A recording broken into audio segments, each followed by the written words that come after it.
TATN. TATN. Mouthpiece included. TATN. Yes, sir. You better guard your grill. Better guard your grill. Welcome, y'all. Welcome to another edition of Mouthpiece Included. Chicago erupted this week as the Chicago Cubs on the north side punched their ticket to the wild card round with a thrilling late inning rally that had Wrigleyville dancing with the shirts off, basking in the sunlight under the lights. We'll break down the defining moments, clutch performances, and how far our Northside team can go in October. Expect spirited analysis of that game winning. Now, who cares about the Cubs? Meanwhile, at Soldier Field witnessed the Bears laying waste to America's so-called team, the Cowboys. Thank you, Karen. And a statement victory that echoed throughout the National Football League. We'll unpack how the Bears defense harassed Dak Prescott.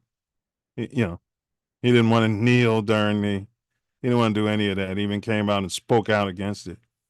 Dak Prescott all afternoon, which offensive star sees the spotlight, and what this blowout means for momentum in the NFC North race, and our goal to take the North and never give it back. You'll hear why this route might be a turning point for a Bear squad craving consistency. Finally, we will dip into some Spolitricks segments from this week. We don't have much. It's all about the Bears today. Today's open panel discussion welcomes fans, analysts, any of the Chicago Bears or Cowboys, anyone with a hot take on the intersection of athletic triumphs and or societal issues. Grab your seat on the mic because everyone's voice matters. If you pull up, the link's pinned in the chat. Don't forget to bring your mouthpiece. So whether you're here for spots, scheming, or political sharp turns, we've got your dose of insight with just the right amount of edge. Leading edge, I might say. This isn't just commentary. It's clarity, served with heat. Ready? Let's get to work. The panel's open. The link is pinned in the chat. So, stand down, stand back, stand by, or pull up. But if you do pull up, don't forget to bring your mouthpiece.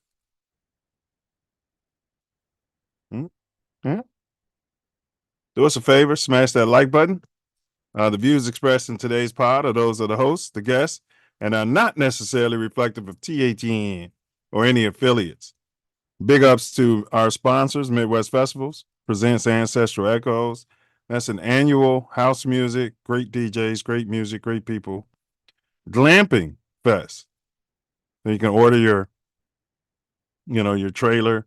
They'll bring it there for you, or you can bring it yourself, or you could pitch a tent, whatever your fancy is. So big ups to them. Proud of what those brothers are doing. The journey is growing. So big ups to them. Milz Aesthetics. Find yourself in sunny Southern California. You're looking for a multicultural skin, body, and weight loss pro. Reach out to Milz Aesthetics at www.taymilzaesthetics.com. Milz Aesthetics. Licensed, bonded, fully insured. If you're looking for some swag on a t-shirt or any type of item, reach out to Bella B. Bella B does fantastic work. Friend of the show. The email you can reach Bella B at and put your orders in is designs365@gmail.com. Last but not least, big ups to Gym Recovery. You find yourself in Chicagoland area, maybe you hit that black ice and, now you're in a snow ditch. Maybe you pulled up at a stop sign and was waiting for it to turn to green because you're inebriated, which isn't a good idea. Then you decide, oh, I better call a tow truck. Reach out to Jim Recovery. He'll pull up in a brand new flatbed truck, so that he's not dragging your car across the potholes in the great city of Chicago, and he'll get you and your whip home to safety. So big ups to all the sponsors. Diesel's in the building. What's good, my brother? What up? Hey man, you had your prediction, man. You called out the flea flicker, bro. You and Hink, but mainly you. Y'all was saying y'all wanted to see some, Ben Johnson pull some of his trick plays out of his bum. I'll tell you what, he did it. Yeah, he loosened up. He just called more stuff downfield, and like I said last week, I didn't really see the game itself. On the offense mainly outside of the run game, I didn't really think it was Caleb's fault. Yeah, did he play a part in it? Yeah, but I didn't think he was the problem last week. Right. So he definitely progressed last week. Yeah, and then he progressed this week. Now, you know what I'm thinking though? The more I watch these different games, because this is the first year I decided to do NFL ticket. Yeah. Years past, I just have Red Zone, watch different stuff, the games they show locally. But looking at all these games, no other quarterbacks get scrutinized for their incompletions like the Bears quarterbacks do. Yeah, I know. It's been going on for years. Like when JF1 was here, Trubisky. We're always under the microscope, bro. It's like their incompletions are like, oh my God. They did the same thing to Jay Cutler, bro. Yeah, and I get it when there's like open throws, you're like, man, those are easy ones. Why you can't make those easy ones?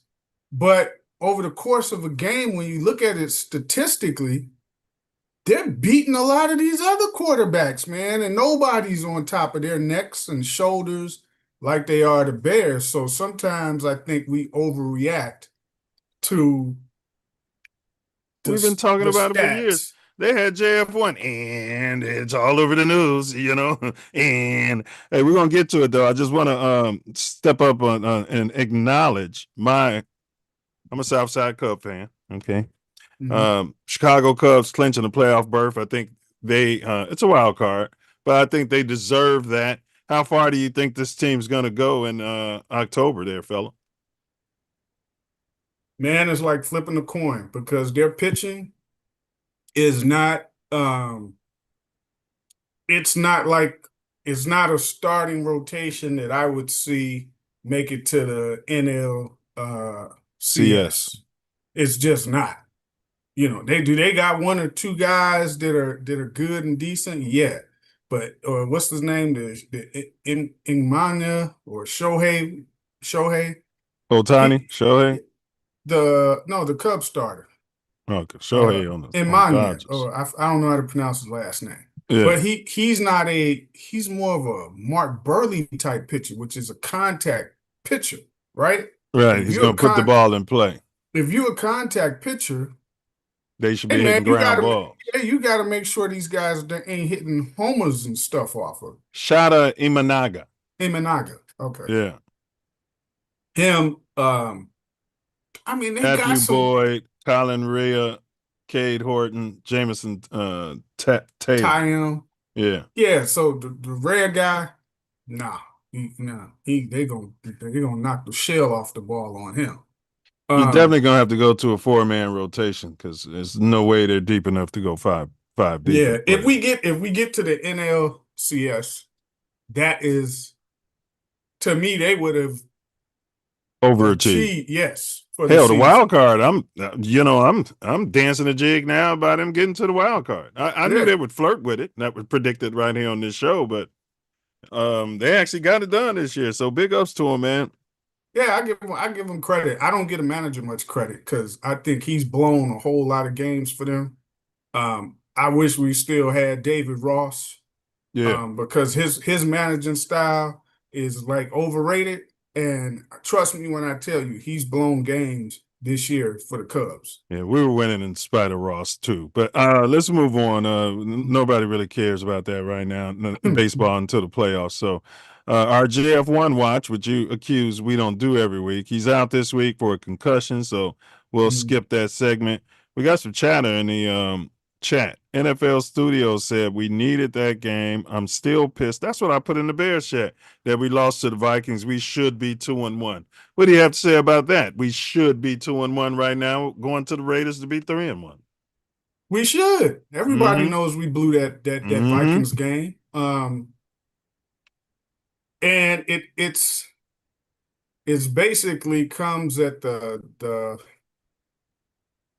run game is a huge problem. Did we run the ball a little bit better today? Yeah. Third quarter, yeah. We looked at yeah.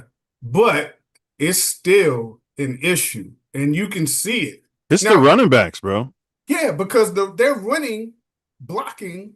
They got like the best stats for blocking on run plays. Run blocking, but your running backs, like I said, if your running backs aren't equipped enough to make moves to get out of there, you're gonna get what we've been getting, which is like no production.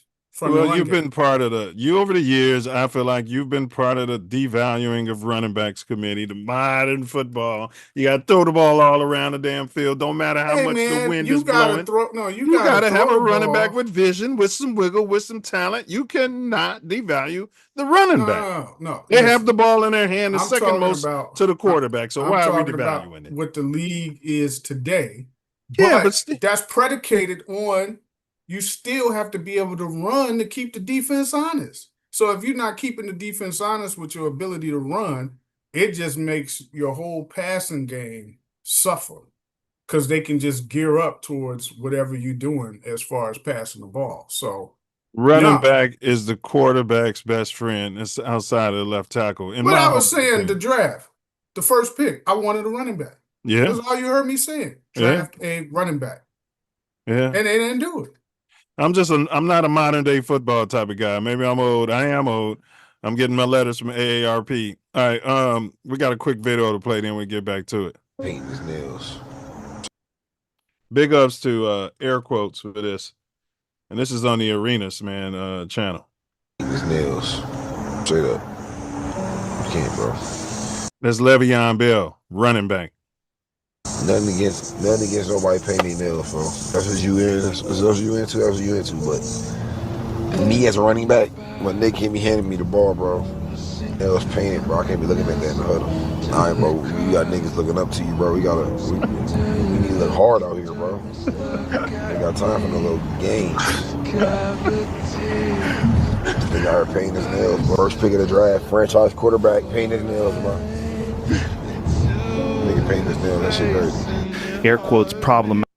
Now, I think we all agreed.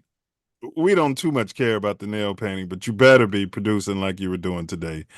You know what I'm saying, bro? Yeah. He's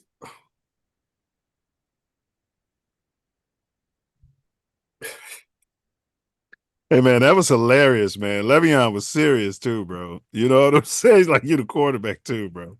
That's what I was saying. It's okay for D-Rod to be running around there doing all that, man. You know what I'm saying? But no, I mean, look, I don't care about his nails. I just don't want him talking that much until you backing it up. Yeah. If you backing it up with your play, then you can go ahead and do a lot of talking or whatever. And even when you're talking, just keep it short and sweet, man. You got to be doing a whole lot of woofing. Yeah, he be doing a whole lot of yapping. The whole team, though. We're not gonna just put it. The whole team be woofing. DJ Moore, I think he's been unhappy since Fields left, and they're starting to say what I've been saying: package DJ Moore up and get you a running back in there. If he don't want to play, this ain't him. Don't want to play. If the quarterback can't get him the goddamn ball. No. Well, listen. Do you think I don't really see this guy calling plays to get him the ball? So if that's the case, and he steady does little things that indicate like he don't want to be here. He re-signed when Fields wasn't here, right? Man, Didn't I'm he not buying that re-sign? narrative. I'm not piling Well, on DJ Moore, bro. But go ahead. I'm I'm hearing you saying get out. him I'm out of hearing you here. In out. my opinion, if he doesn't want to be here, right, Yeah. get him out of here and get something for him. Right. I'm not saying necessarily he doesn't want to be here. What I'm saying is if they don't know how to use him, and if the quarterback ain't looking for him, then yeah, move off of him. You know what I mean? If they're having any type of friction, move off of him. That's all I'm saying. And do it now before everybody in the NFL start talking about it, and then you can't get shit for them. Because they're about to start talking about it now, bro. You know what I'm Yeah. saying? But Yeah. no, I hear you though. Everybody's got their opinion. I'm not knocking you, bro. I love DJ Moore. I just think it's bogus how he's being maligned all of a sudden as being some sort of malcontent. And all I see him do is get hit, get rocked, take hard hits, and then you know what I mean, put his body on the line for the damn team. We got one more, and then we'll get talent back to is business. undeniable to me. He's got a big arm and supreme athletic All these people might be eating crow this week. This is from the Athletic. ability, I mean, from the arenas. and yet the intangibles, the leadership, That's what it is. it's just missing or lacking. Maybe it's just lacking. This is what me and Ace was talking about last week. The intangibles, the leadership, Diesel. I'll let it play. Can you be taught that? No, you can't. Can somebody coach that into you? No, not to me. You either have it or you don't. It's a life that it's a human thing. You're either you have it inside you or you don't. And it's not kids you're dealing with. Like Marcus Russell was good with the kids, with teenagers and shit. That's true. Once you get to the league, you got to deal with people like Leave. I'm the first locker in here. As soon as you come in, what them nails looking like, Caleb? Like, we just playing around. It's just grown men. You know what I'm saying? You got to deal with grown men firing your ass on the daily. You know what I'm saying? Let me see what that set look like. What you got, them French tips? Like, you know what I'm saying? We just gonna kick jokes. You got to be able to handle that shit in the league. You do. And as a quarterback, shit, we got on Peyton ass. We got on time ass. You had this reserve for if it's thinking he's gonna have a bad game.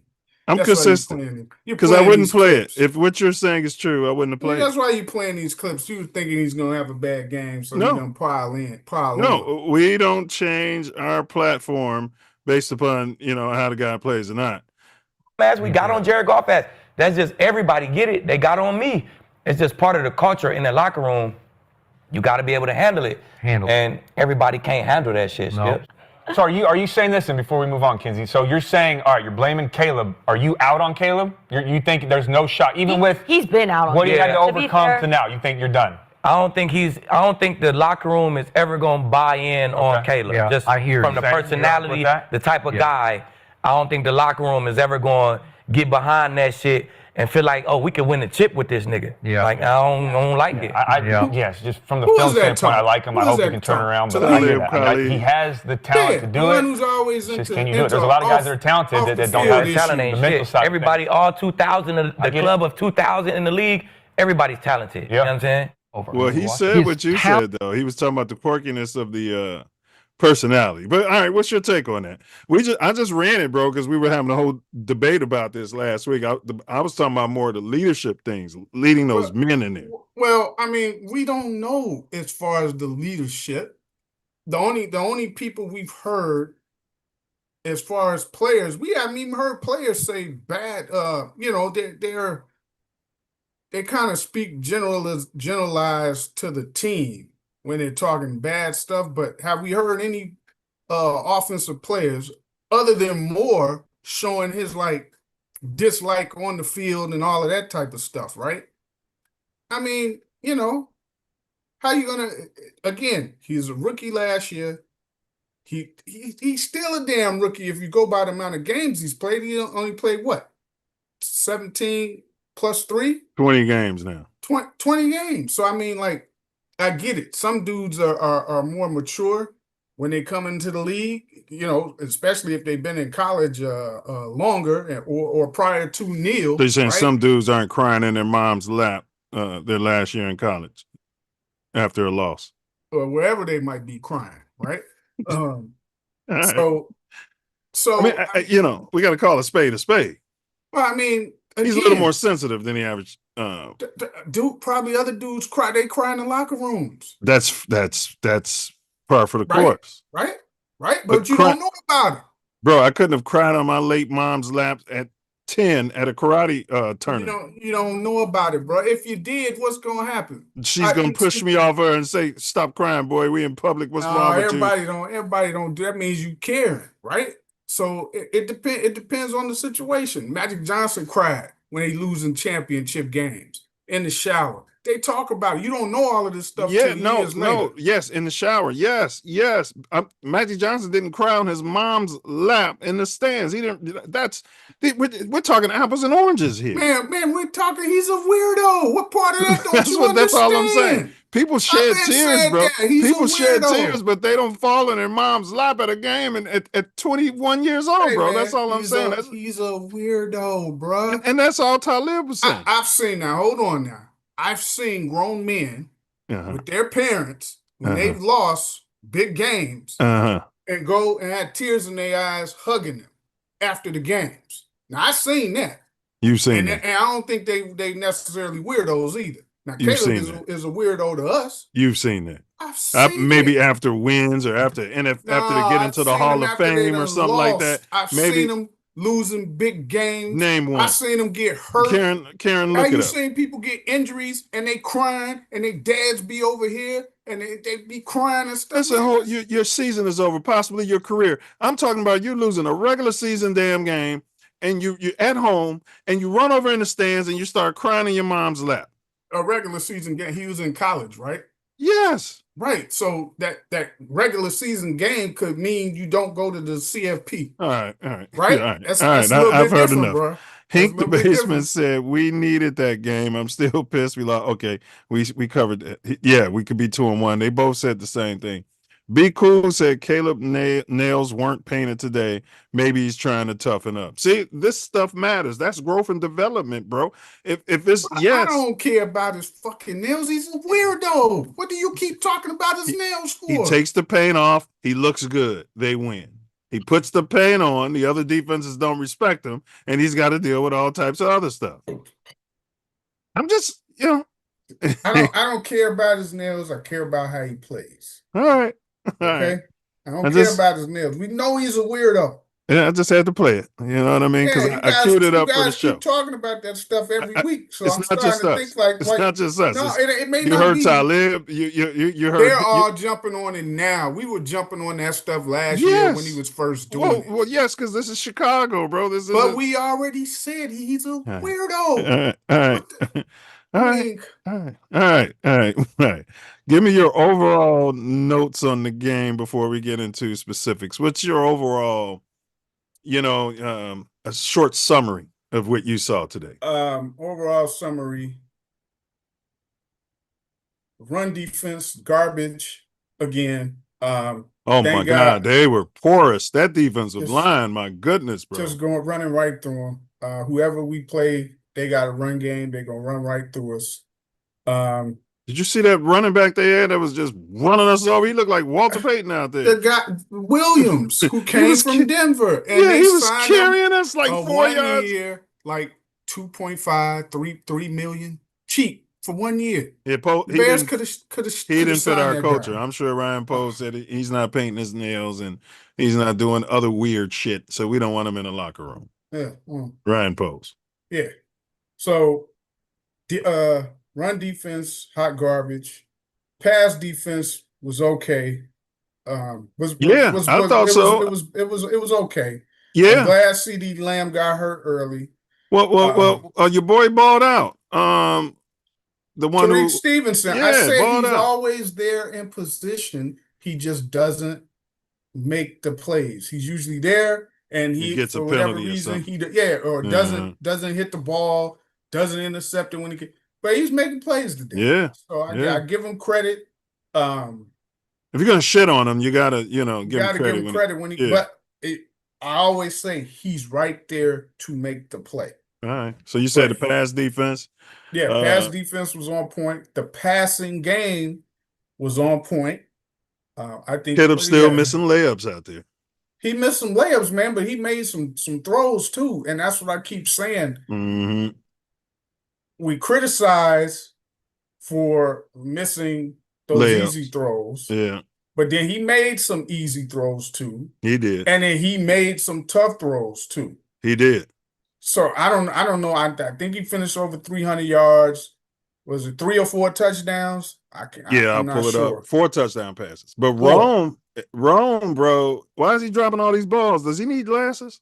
Make him look bad. Makes Caleb look badder than it was. It does. He could have had that other touchdown that he did. He threw it after that. I think On to the next DJ. one. Yeah. Yeah. But yeah, that was right in his hands. He's supposed to haul that ball in. So Caleb, for context, bro, he was 19 for 28, 298. I just don't think he'll ever be that 70% passing quarterback. That's not him. Maybe though, because Josh Allen used to struggle with accuracy. Struggled his first year and a half. Yeah, The man, he couldn't. He was just a bullet arm, rifling everything in there. and inaccurate, and he was not accurate. All right, well, Caleb was 19 for 28. Man, I hate that he didn't get the 300 yards. I don't think he got sacked.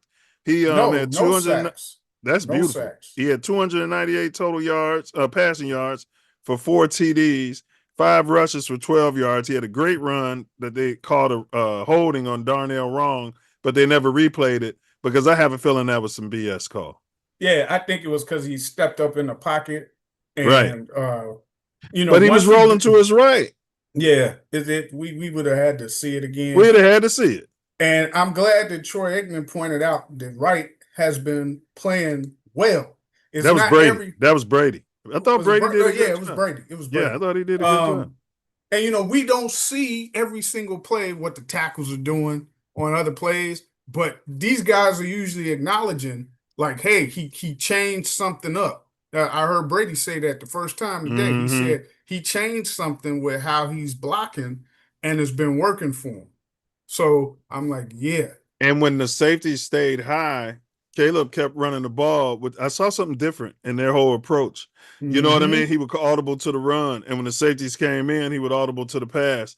You know what I mean? Like every other professional football team. So I think the game's starting to slow down for him. I think that's fair to say. Yeah, that's a good thing. That's a real good thing. And like I said, I think that we overanalyze everything. But if you just look at it and compare it to other quarterbacks, it's really not that bad. Like we've always been saying, we want to see progression. Progression. That's it. Progressing as we go. And he's learning the offense. Ben Johnson said in the post game stuff that we don't see in the stats. And I'm sure you noticed it because you've been harping on them getting out of the huddle with time on the clock. He said Caleb's spitting out those plays a lot faster, which means the playbook's starting to become second nature to him. He's not thinking as much. He's getting the call, and Ben said he's spitting it out a lot faster in that huddle. And I saw him showing some leadership, bro. Like he'd come right out like, hey, get over there. You know what I mean? Yeah. I seen that. He was directing. Yeah. The first time they showed the D coordinator, Allen, over there working with the guys. He's got man boobs. You talking about big Dennis Allen? Yeah, they need to get him a man bro.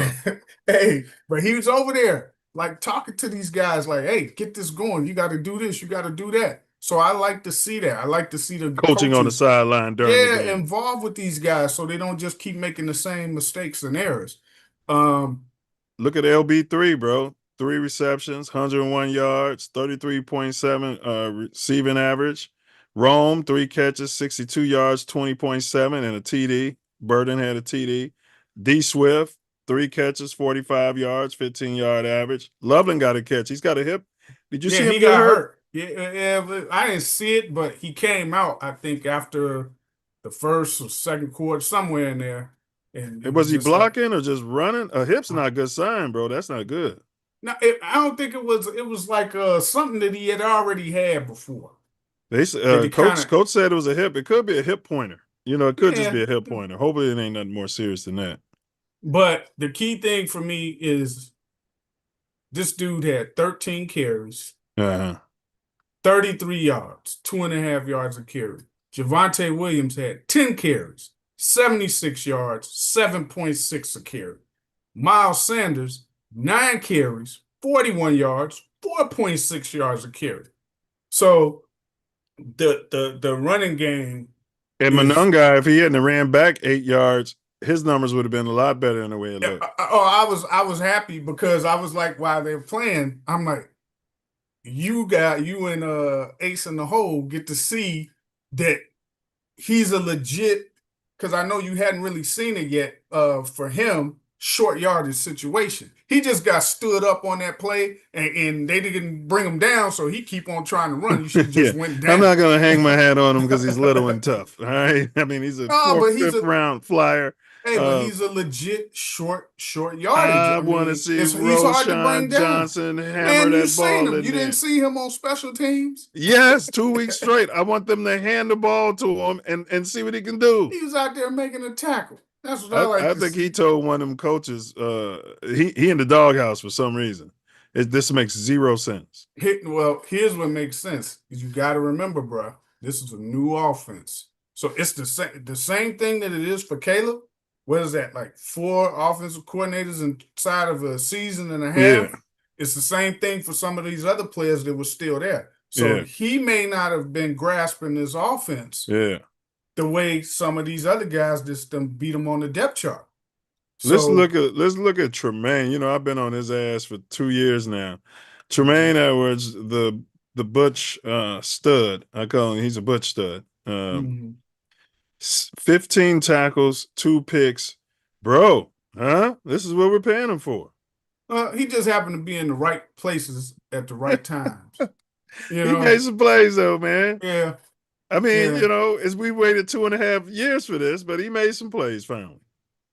Yeah. What did the guy Sewell? Sewell, he had 11 tackles. See, Nashawn Wright had 9 tackles. Kevin Byard has 7 tackles and 1 pick in garbage time. So yeah, Brisker's, man, I think he's making business decisions out there. He ain't been the same since the big concussion injury. No. Somebody told him all you got to do is stay healthy all season and you'll get your second contract. But if you get another head injury, your career is over. Maybe so, because he sure ain't been as risky. Sweat had a sack. Could have had one last week. That would have been good for him, you know. Yeah. Pass rush, man, is still it's still not. Here's my biggest part of that pass rush. And the run game, stopping the run. The tackles, they're not. Grady Jarrett is like, what you passed your oof? No, man, he's playing on the knee. He's toughening it out, bro. But I know your point. If he's out there, he's got to do. But he's toughening it out, bro. He'll be all right. He's playing hurt. He's got a bad knee. Yeah. Yeah. He only practiced 1 day in practice this week, and last week he was injured. But I hear you. It's one of those. Just sit him out and let him get healthy. If he let him get healthy, or let him be the backup in case one of the other guys get hurt. Right. But I wouldn't start him. Right. Just don't start him because there's nothing from the 2 middle guys, the 2 tackles in the middle. Yeah. So that's what's messed up. It looks like he's fell off. Be Cool said Loveland is a bad pick in the first round. He's been injured since college. You agree with any of this? Well, you wanted a running back. 100%. I didn't want no fucking tight end as a first pick. Yeah. That was Ben Johnson's stuff. That wasn't nobody but him wanting that dude. Yeah. No, I wanted a running back, or you could have got a running back, a defensive end, or tackle. or a tackle. Yeah. The first choice would have been a running back. Second choice, defensive end. I tell you what, when Darnell Wrong went out and that rookie came in, they looked good. Darnell Wrong got his hand right back and got right back on the field. They put the rookie in. The problem the rookie was having is they want to draft him. He played right tackle his whole life in college, and they want to move him to the left.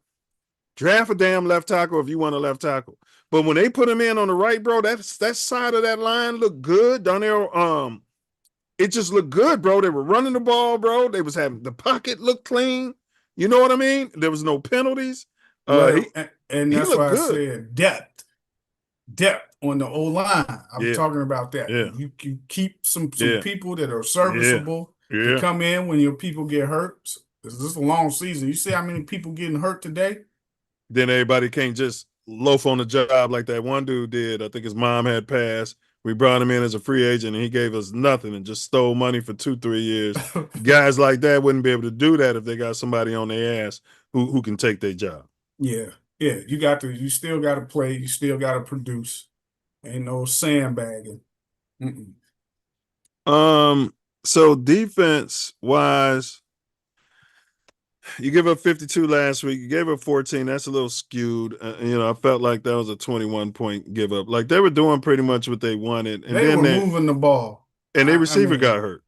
Yeah, and they were moving the ball on us. It just we got lucky and got some turnovers when they got in the red zone or forced them to kick field goals. If CeeDee Lamb didn't get hurt, we was in trouble. Oh yeah, they would have definitely scored. They would have definitely scored like 20, at least 24. But I was the closest. I picked Bears 30. I think Bears 30, Packers 20. We'll pull that up later. But I was closest. No, I actually I think I had the Cowboys. Yeah, you had the Cowboys winning. But I ain't think, and I gave the score too, but who knew CeeDee Lamb going to go out in the first quarter? Well, they're handing the ball, all this modern offense. Let's do dumb shit when we got two good running backs. Let's go out here and get our receiver hurt. And that was your boy Sewell. They were doing that shit to DJ Moore too. Oh yeah. Why you keep handing that motherfucker the ball like that? Yeah. Let some of them, if you want to put some of those rookies that were in the preseason outside of the 7th round pick that played.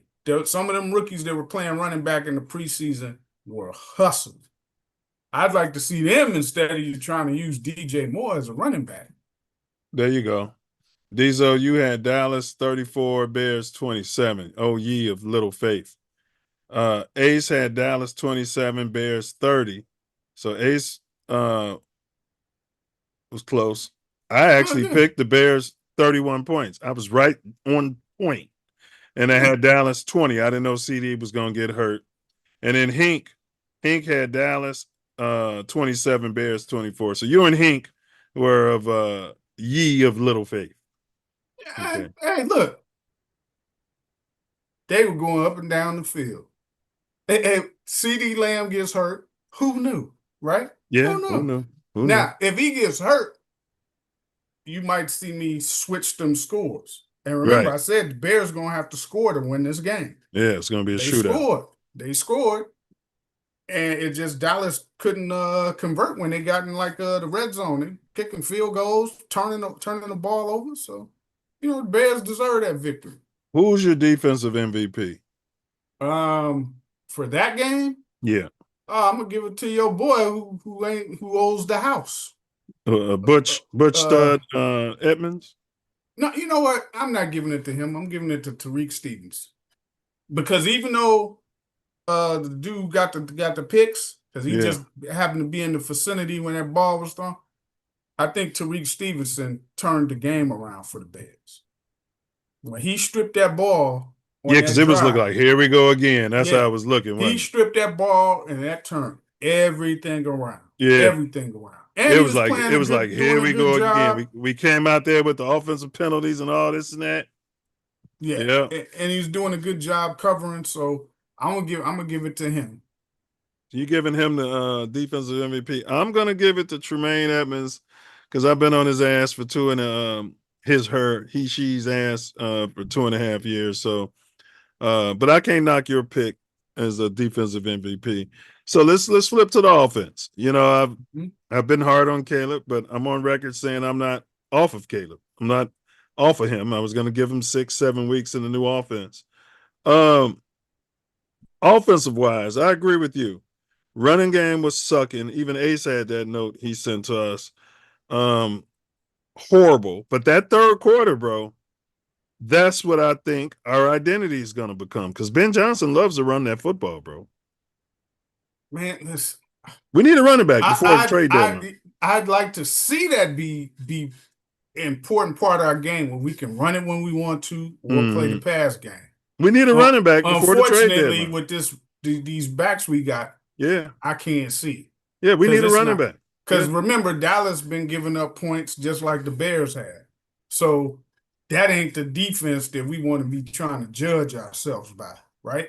So, yeah, I'm not convinced with the run game at all. They're gonna need new personnel to do it.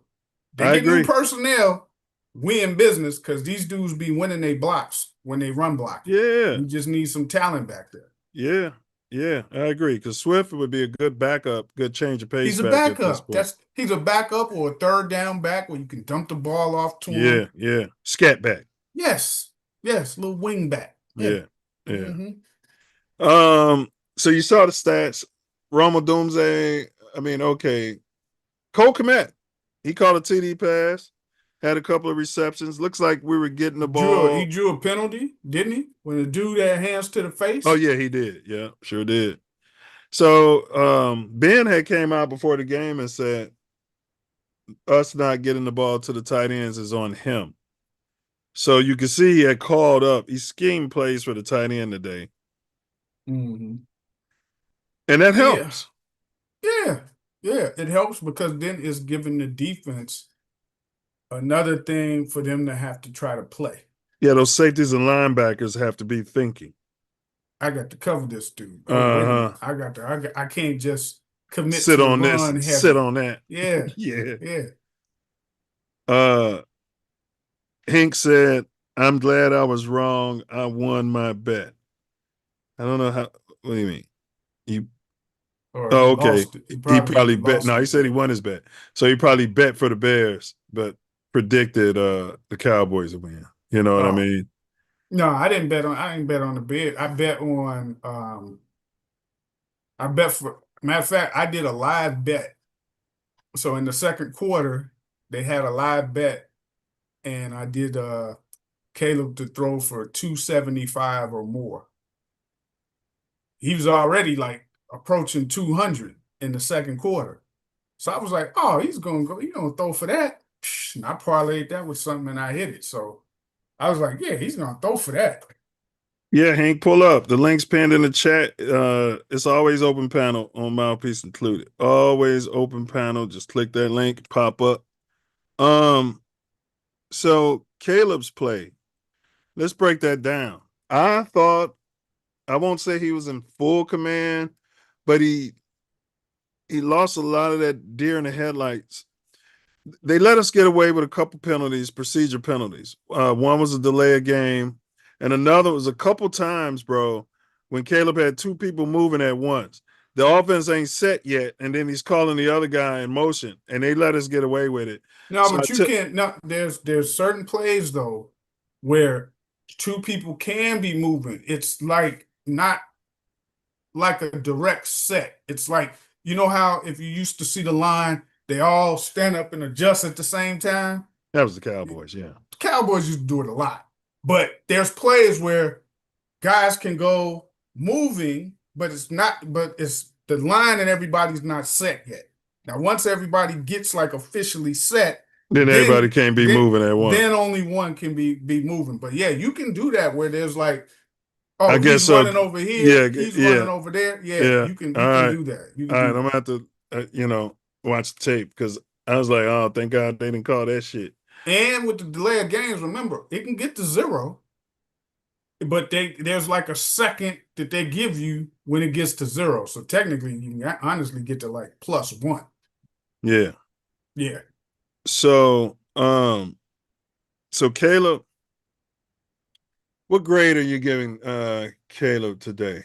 Caleb today gets a B+ from me. 19 to 28, 4 touchdowns, no picks, no picks, no sacks. So 147 rating. I got to give him an A. Yeah, even if he missed I'm giving him a layups. B+. He missed a couple, but also A-. the receivers dropped a couple. I'm gonna give him an A-, bro.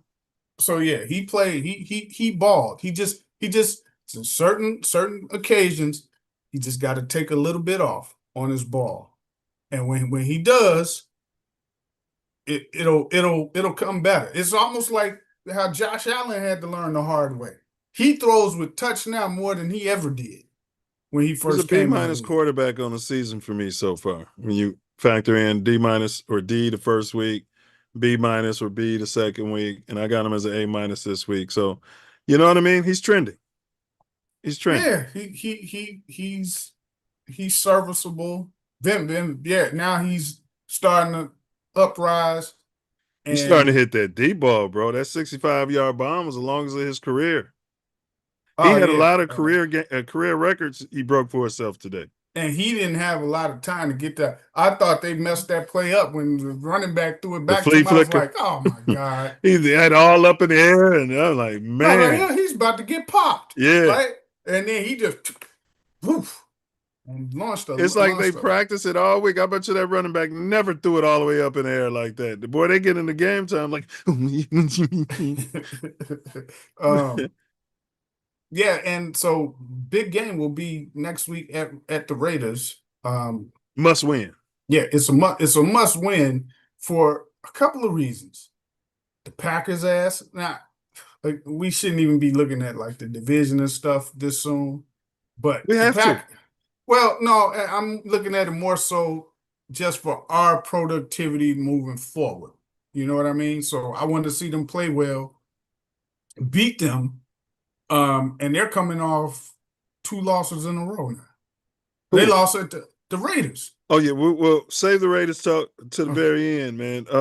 We got Hink in the building as well. So, hey, Hink, I think you were one of these put Bilbo in the game, put Bayesian in the game guys. I don't think that was you, but what grade are you giving Caleb? And then also your overall thoughts, summary about the game today, bro. Man, look, I'm glad I was wrong. Like I'm saying about that because man, I won a few coins. As far as the grade, I give him a B+, a B++. Let me say that. Mm-hmm. Yes, he did miss a couple of those, and I'm like, Jesus Christ, man, you got to make those because Ben Johnson was shaking his head on one of those. Go ahead, he had that same look on his face, like they was like simple throws. That's the crazy thing about it. It wasn't like it was hard down the field throws. I mean, like almost like one of them was like a screen, and he just missed him for like about 3 to 4 feet, man. It was just crazy. And then he did that little yip where he does the leg kick if he's inaccurate. I'm like, come on, man, come on, brother. It's like he jumps off stride. Yeah, like he's standing there, right? And then some of those deeper balls he could throw flat-footed and be on point. But he'll throw the screen and he'll do like a then he does jump, a little yip, like and it's like by that much. That should be killing me. Like it's like a golf player. Yeah, I just didn't understand that. But as far as the overall game, man, I thought they played real good. I got to give my A- as a team collective. The defense had their moments where they bend, don't break. I mean, that's what it looked like on the defense. They got down there for some reason. They bowed their back, didn't let them get in the end zone when they didn't. Y'all talk about my man Edmonds so bad last week. I said, man, I don't know. I like him. You talking about the Butch Stud? That's what I call him. Well, y'all ain't shit, boy. Y'all ain't shit. But I know what you mean. Hey, but I gave him defensive MVP. You know what I'm saying? He's finally did something. But go ahead, bro. You was talking about Edmonds, man. Big ups to Edmonds, though. Hey, man, he came through today. Again, he had some big, turnovers in critical big time. moments. Yes. Yeah. So definitely was needed. Played good. Like again, that second pick though, man, he could have had a pick 6, but I think if we were 2-0, he would have tried to grab it and run it back. But since we are 0-2, he's like, man, let me just win this game. Hey, that's it. So I feel like the defense had their moments. You know what I'm saying? Like you said, the pass rush is still left to be desired, but they had their moments. So I appreciate it. I love. They was porous on the run though, man. Yeah. But we always know Dallas has got a pretty good run offense. Yeah. So that's what really helps them a lot. Yeah. And I think that's what was really critical for them. But I don't know, as far as Cowboys and Dak, he looked real disappointed out there. Even for his games, I don't think he played well these first 2 games of his season. So it was a trap game for them. I don't think they respected us. I don't think they took us seriously until that game got away from them. Well, they shouldn't have. Because the way we played last week and the way we blew a game on that Minnesota game, who should have took it? Look, if we play New Orleans today, I think New Orleans probably should have said, "Hey, man, we got a chance. We might not win another game, but we can beat these goddamn Chicago Bears." Yeah. And that's the mindset I would have, even if I was the weakest team in But the yet NFL. you put money on the Bears today. Yes, I did. Well, I bet I bet that in the beginning of the season with Ah, a okay. coworker. So Okay. I Okay. couldn't do nothing. I was locked in for 100. Yeah. Yeah. And we made a bet, and Yeah. and then that's that. So you know, what I'm saying, I'm gonna go to work tomorrow and collect my bread, and it's all good. So I'm glad I was wrong. We needed this win bad because us playing the Vegas Raiders next week, we mess around, come out 2-2, and now we back in it. Yeah, I'll be in town for that game. Who was your defensive MVP? And Diesel gave it to Tyreek. I gave it to Butch Stud. Who was your defensive MVP? I'm gonna call the man by his name. Tremaine Edmonds is my defensive end. Tremaine Yeah, Edmonds. yeah. Who was your who? You can't disrespect him. Who was your? I mean, I'm just saying the way he looks to me. Yeah. Who was your offensive MVP? I mean, the simple answer would be Caleb, but I'm gonna go off the grid a little bit. I'm gonna say Romeo Dounez, man. That dude ball. He had a couple passes that he should have caught with his hands. I hate that. I hate them people who don't catch with their hands. Like DJ catches with his hands. Catch with your hands. Yeah, but Rome didn't do it, and he had an opportunity to get a big first down for us on it, and he tried to catch it with his chest. But I think it was kind of funny the way you watch the video because he kind of got hit, and then it kind of knocked the ball. Man, he got to make that damn play. If he gonna call him a number one receiver, he's got to make that play. You're right though. LB3 though, he balled. Luther Burden, you ain't giving no consideration. No, I'm proud of him. I'm proud of him because the beginning of the season, he kind of came in with that attitude or something like that. They kind of checked him and he kind of fixed it. He's blocking out there. That was the media meatheads putting that on him, man. The coaches said he never had none of that. He was hurt. The kid was hurt, man. You know what I'm saying? See, y'all closer to it than me, so y'all may know something. I'm that going was by our what I'm media hearing, trap. Every year the Bears media tries to find a scapegoat, and he's always African American to just put it on him, and then they'll ignore the fact that Cole Kmet ain't doing nothing. They'll ignore the fact that Colson Loveland ain't doing nothing, and they'll zero in on this. Has been going on for years in Chicago, man. Okay. So I liked despite what you just shared with me, I like the way he's playing, man. I like the way he was blocking in the preseason. Yeah. It's carrying over now. He's getting more opportunities, especially today. He deserved those opportunities, and he got them, and he capitalized on it. So shout out to that young blood, man, for doing what he had to do to contribute to the win, man. So I like to see that. I hope everything is good with Colson Loveland. I hope everything's not no issue, no injury that's going to be lingering on throughout the season because we definitely need him.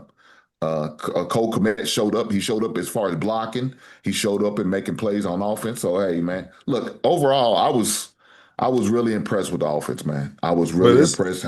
I was impressed with everything but the running game. But this is on both sides, defensive stopping the run and us running, matriculating the run. But this is why we've been saying on this show, bro, for a long time. I love DJ. He's one of my favorite players on the Bears, if not the favorite. But maybe move him to get a running back, and then you could start developing Luther Burden. Because Caleb seems to like bigger receivers. He likes bigger targets because of his inaccuracy, because of his tendency to throw the ball over your head.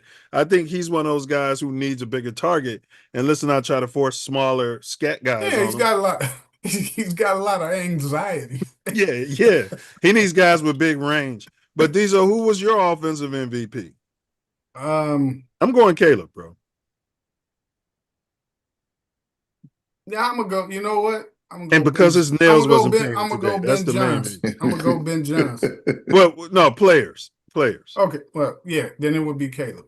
Yeah, because I see why you went Ben Johnson though. He seemed like he tailored the plays to his talent this week, and to the players that he let play. Yeah, because they were in the game. Loveland would have been in there until he got hurt. You mean personnel decisions? Yeah, and he's calling plays that helped them. And Caleb, I mean, again, I think we over critique his incompletions, right? If you go and look at all of these other starters, same thing in a game. They missed a wide open guy, or they didn't look this way, or threw a screen that didn't get complete, and you hear them talking that they're calling the game. Man, if he catches that, He's got nothing else in front of him, right? So those type of things happen. We just do it more because we haven't really seen Caleb play well.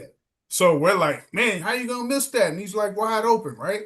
But I think we kind of overanalyze it more so than Well, they was wrong to do it to different Justin, people. but the reason they did it to Trubisky because he was like a number 2 or number 3 pick, and Caleb's supposed to be a once in 25-year player.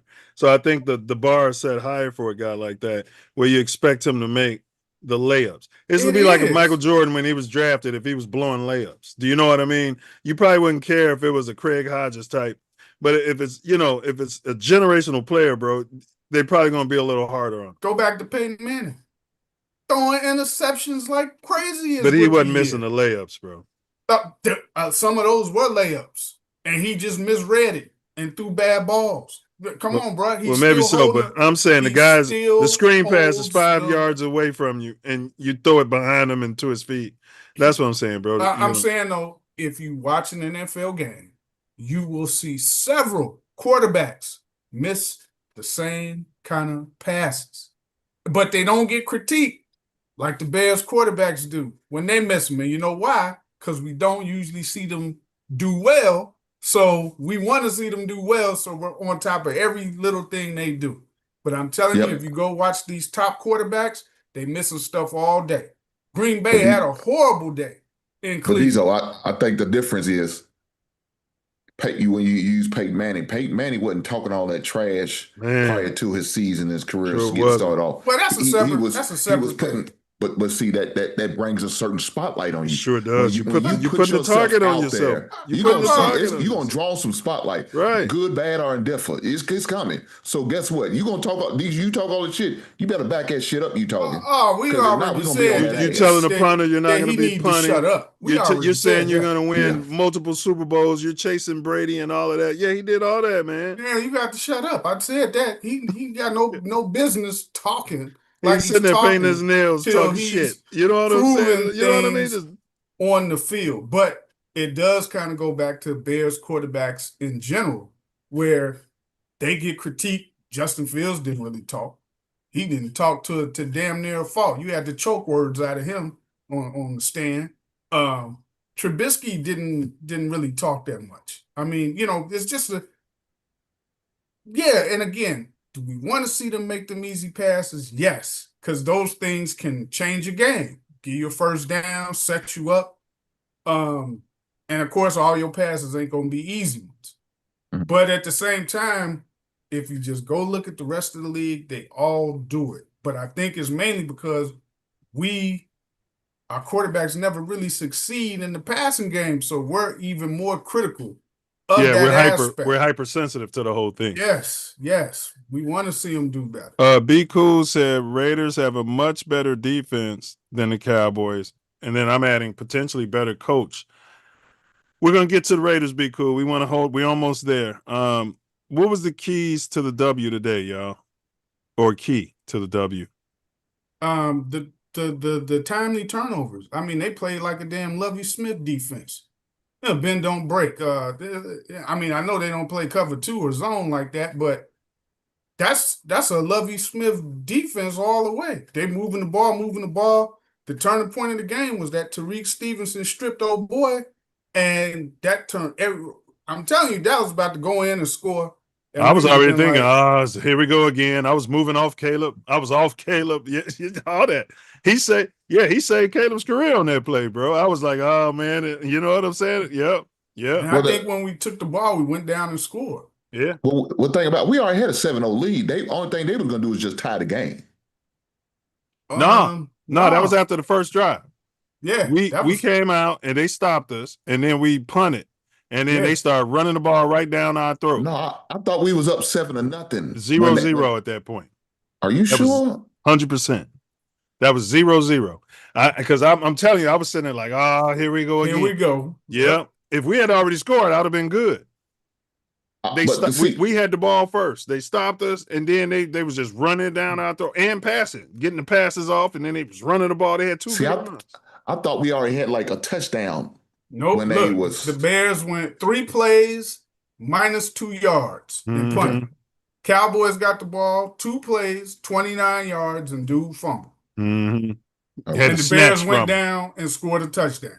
And then Tyreek was one of the only ones like he on the sideline. You know what I'm saying? Because one thing about when other teams make good plays, man, they whole coaching staff, they grandmother, the whole organization celebrating and high fiving. We just be sitting there.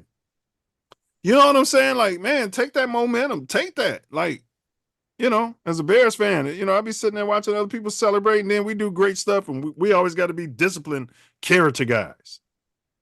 So key to the W, y'all said was what? For me, the timely turnovers on defense. Okay, the bend don't break. Okay. What about you, Hank? Yeah, I guess I agree with Diesel because Diesel. I'm sorry. That was probably the biggest thing, man. Because right when they looked like they was gonna score or trying to, stay within the game, we found a way to, get the ball back. You know what I'm saying? Create them turnovers and get them, interceptions, forcing a fumble or some type of big play during that game. So, man, I think it definitely was that.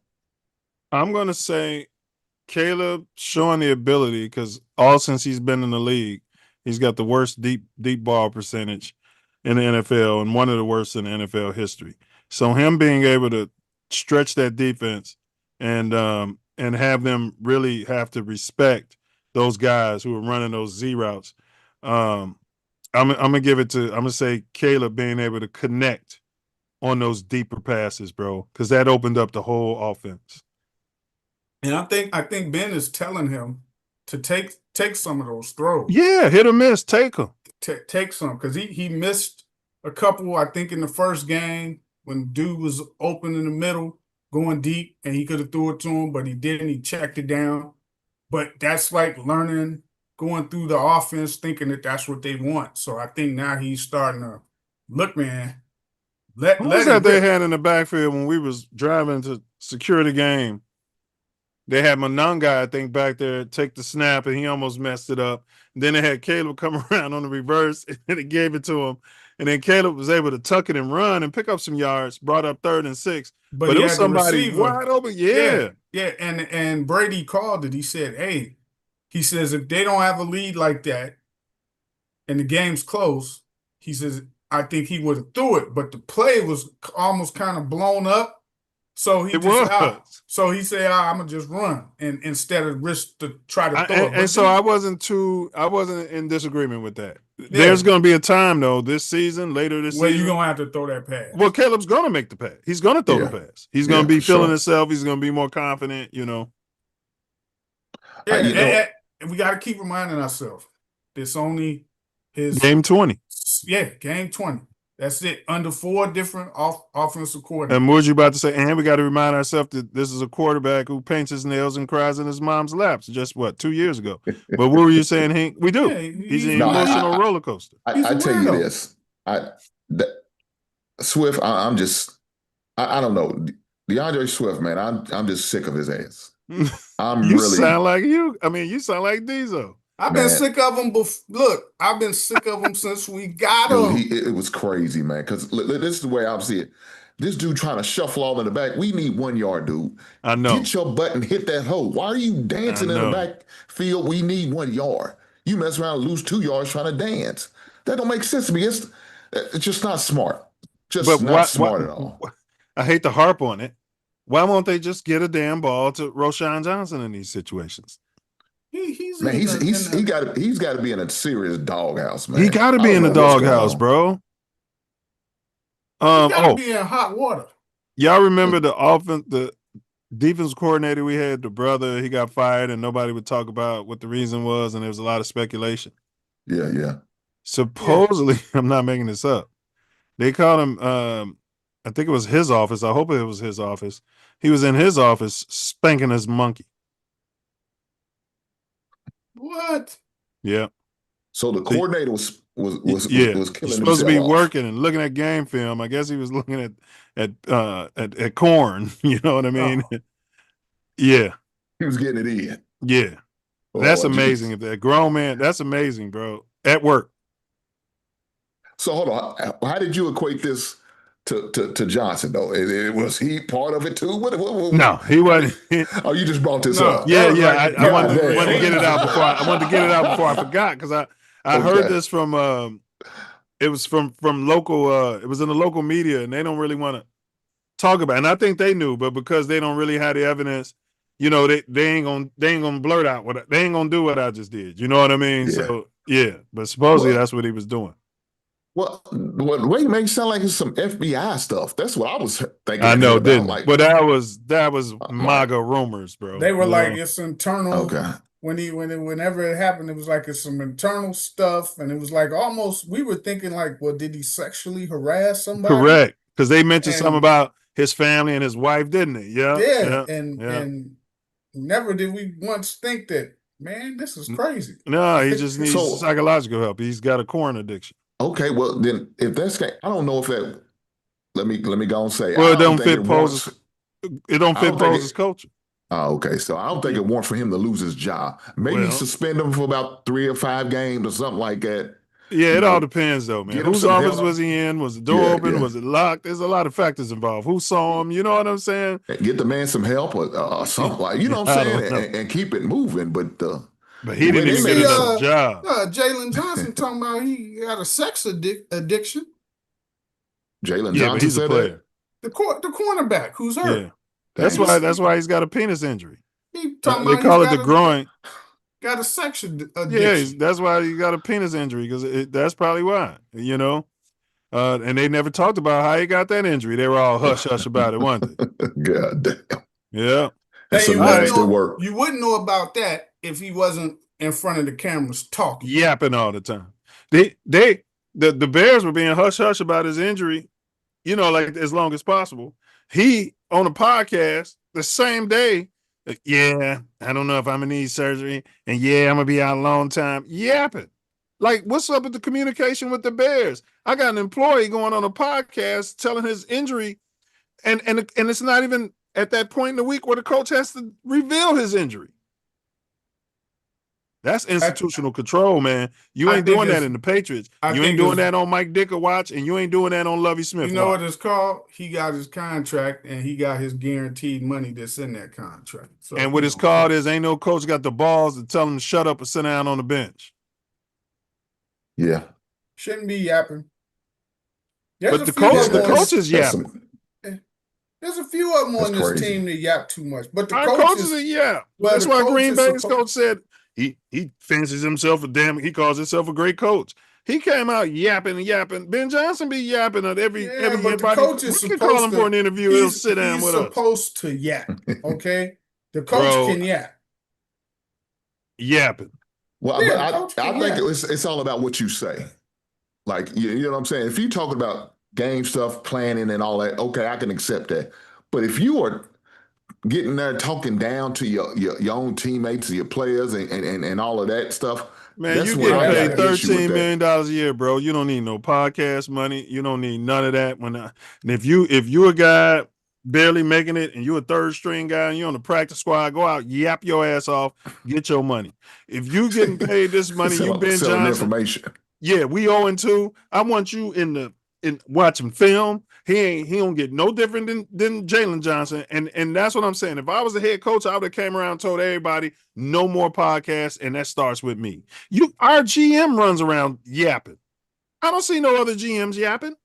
No other GMs yapping. You're not in their local market, so that ain't true. They yap because the people inquire and they want to know Well, stuff. I be watching NFC North market. I don't watch no other markets. And I watched the Jets market, and I watched Pittsburgh last year because Justin was there. And I ain't see no GMs out of all of them, none in the North, Pittsburgh last year, and the Jets this year. I ain't seen no GM yapping, Luther Burden because III I is going to think be our best receiver, and he's already better than DJ Moore, and he's potentially better than Rome.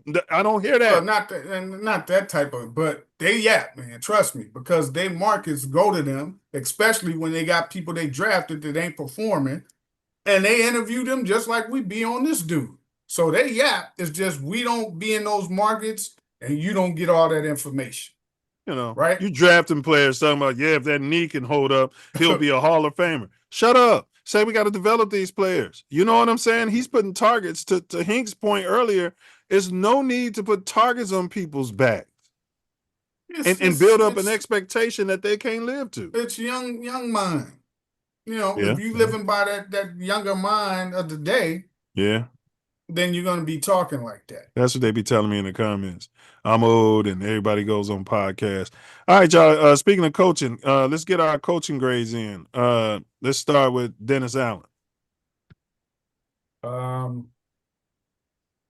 give him a C. C minus to a C. Don't like the run. They can't stop the run at all. At least they got turnovers when they needed them.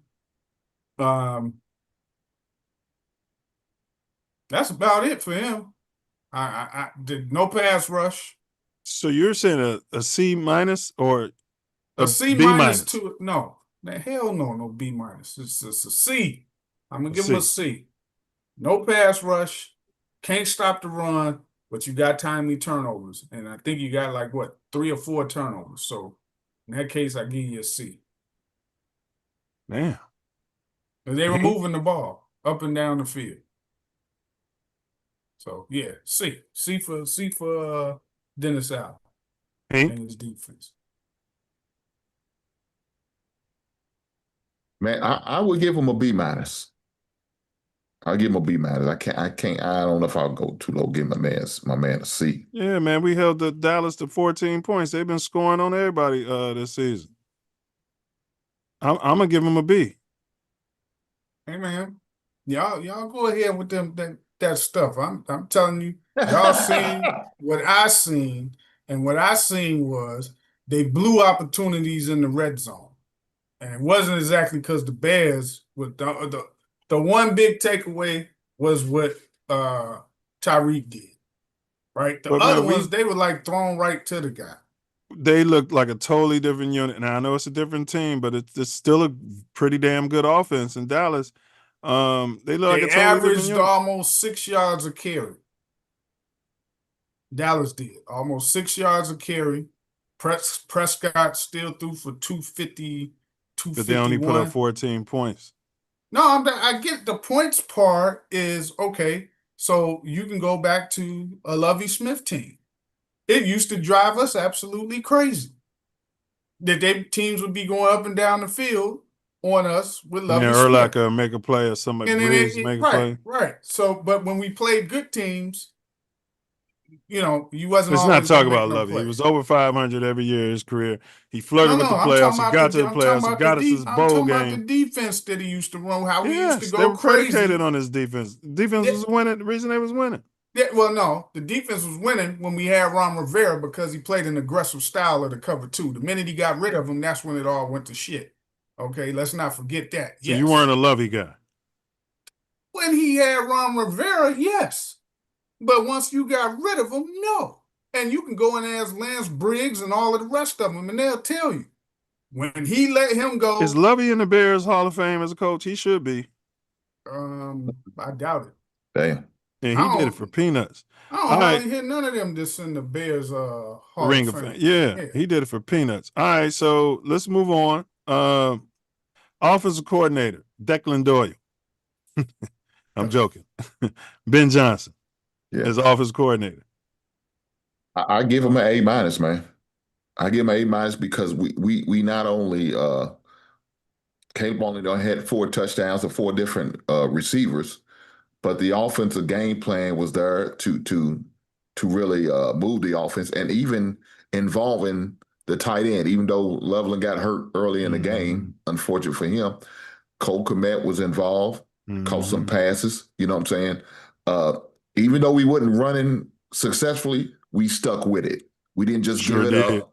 So you got to give him credit for that. So third quarter, we had what, 13 straight runs? Yeah. That last drive, that's what we did. We just ran. We ran so, a lot of the clock off. Yeah. And so I give him a lot of credit for that. Hopefully, this time next week we're celebrating the win against Vegas, and it's because of our run. Not even because of Caleb had 4 something touchdowns, because we ran the ball the whole goddamn game and And scored we were like able to 2. stop the run too, Yeah, yeah, right? yeah, We in the yeah. trenches. Yeah. So that would be great. But yeah, definitely for sure A minus is what I give the offense. All right. Diesel, offensive coordination. I'll give it a yeah, A minus. I give it A minus because Had some trick plays in there, hit some deep the- shots. I like the way he incorporated the players into the scheme. Mm-hmm. So all of that to me seemed like everything was on point. He got everybody the ball. Yeah, everybody's involved. For the most, he's utilizing all his weapons, and I think that's kind of what's been hindering him a little bit. Is like, man, I got these weapons, but do I use these weapons? No, these guys don't need to play this game because we just going with these weapons, right? Right. So and use all of them. Huh? Yeah, so he's utilizing all his weapons. They stuck with the run. I still want different running backs, but the run game they were digging in and producing. We didn't see a lot of pre-snap penalties on the offense. And, except for Darnell Wrong, he's still up to his shenanigans. That wasn't a pre-snap. That was a hold. What a holding? They call. Yeah, he had 2 penalties today, though. Yeah, but they were. What were they? What was the second penalty? He was downfield, man. Yeah, downfield. Yeah. And they didn't show a replay of either of his. No, they sure didn't. Yeah, because he looked confused on that ineligible man downfield call. So yeah, but they said his rating as an offensive lineman is one of the best in the NFL. One of the top. And I keep telling y'all every week when y'all going in on him, I'm like, hey man, no, well, you got to send a message though. I don't care about that PFF shit. If he's stopping drives, bro, if we're losing games because we make a big play and then he's stopping drives, sometimes, like I said, his backup came in and was balling today, bro. Now listen, if he can, I got no problem with that. Yeah, depth is depth. I like depth. Yeah, if I'm just saying, bro. Depth, I thought he was point shaving at a certain point. You know what I mean? That's all I'm saying. You got to watch out for guys like that. That's all I'm saying. But I, all right, leave them in there. They know something. Y'all know something I don't know. All right, leave them in there. I'm just pissed because I wanted the guy that Philly drafted, moved up, and with us one spot and took him, and now he's going to be an All-Pro defensive tackle. Your wounds never heal right. Yeah, I wanted Ryan Poles fired when he made that your decision. Your wounds never heal right. You get a little swollen ankle, and I swear it lingers for 10 years. You and Ace in the hole, y'all the same way. Y'all going to see the same doctor because your wounds never get fixed. It's funny. Whatever it is. I played on the ankle my junior and senior year hooping, man, and my ankle didn't heal until I got out of high school, and I was falling. You know what I mean? It's funny you said that. All right. I agree with y'all. I'm gonna give it an A-. Let's go with special teams.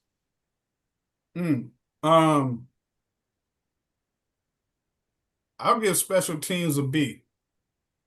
They didn't do anything spectacular, but they didn't mess nothing up. No, and the guy, the return guy, he was getting some yards. He was making people miss. Yeah, he wasn't just going out of bounds or fair catching. Yeah, no kicks got blocked.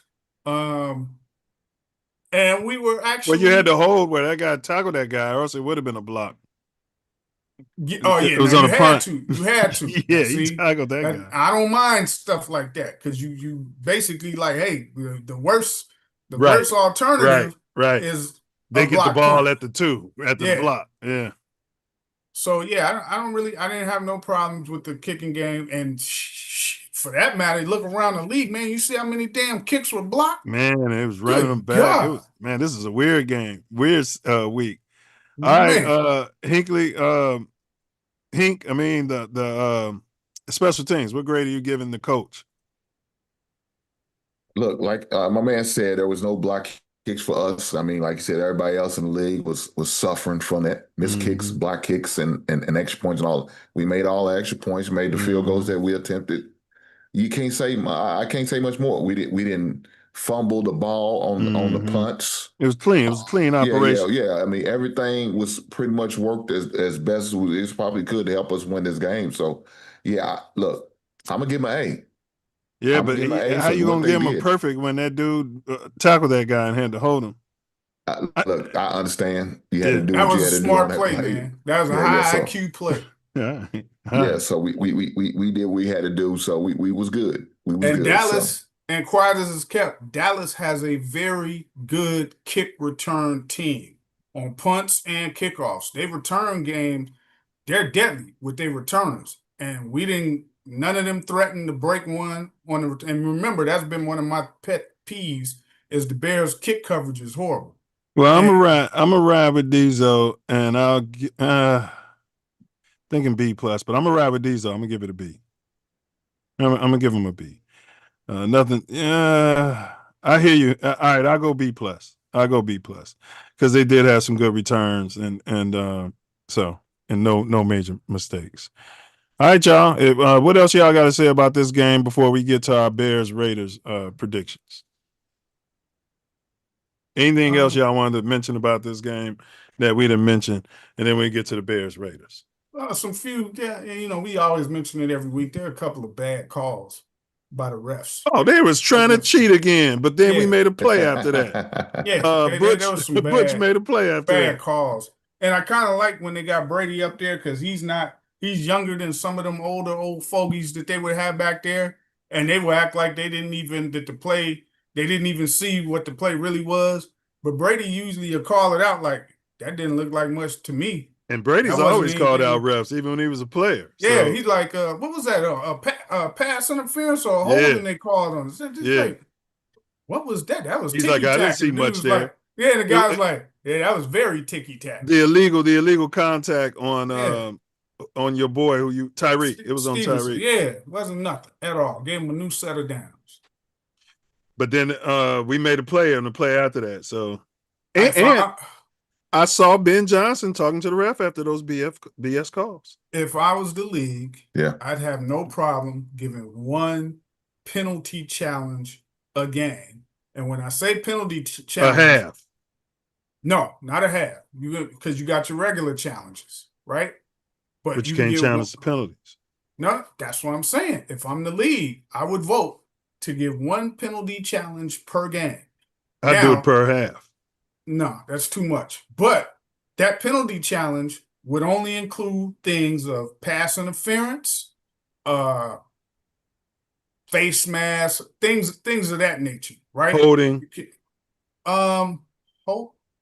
That's a tough one. I don't know if I would include holding. But again, if it's only for one time that you can call it in the game, the challenge. But if you get it right, do you get another one? No, there wouldn't be no another. That's the thing. Coaches would be terrified to use because that one penalty challenge. No, but you wanna use it, but I don't think there should be a risk involved, like losing a timeout. I don't think there should be a risk in it. I think that it should be, hey. But then you're forced to save that one for the fourth quarter or something. Like you never know when to use it.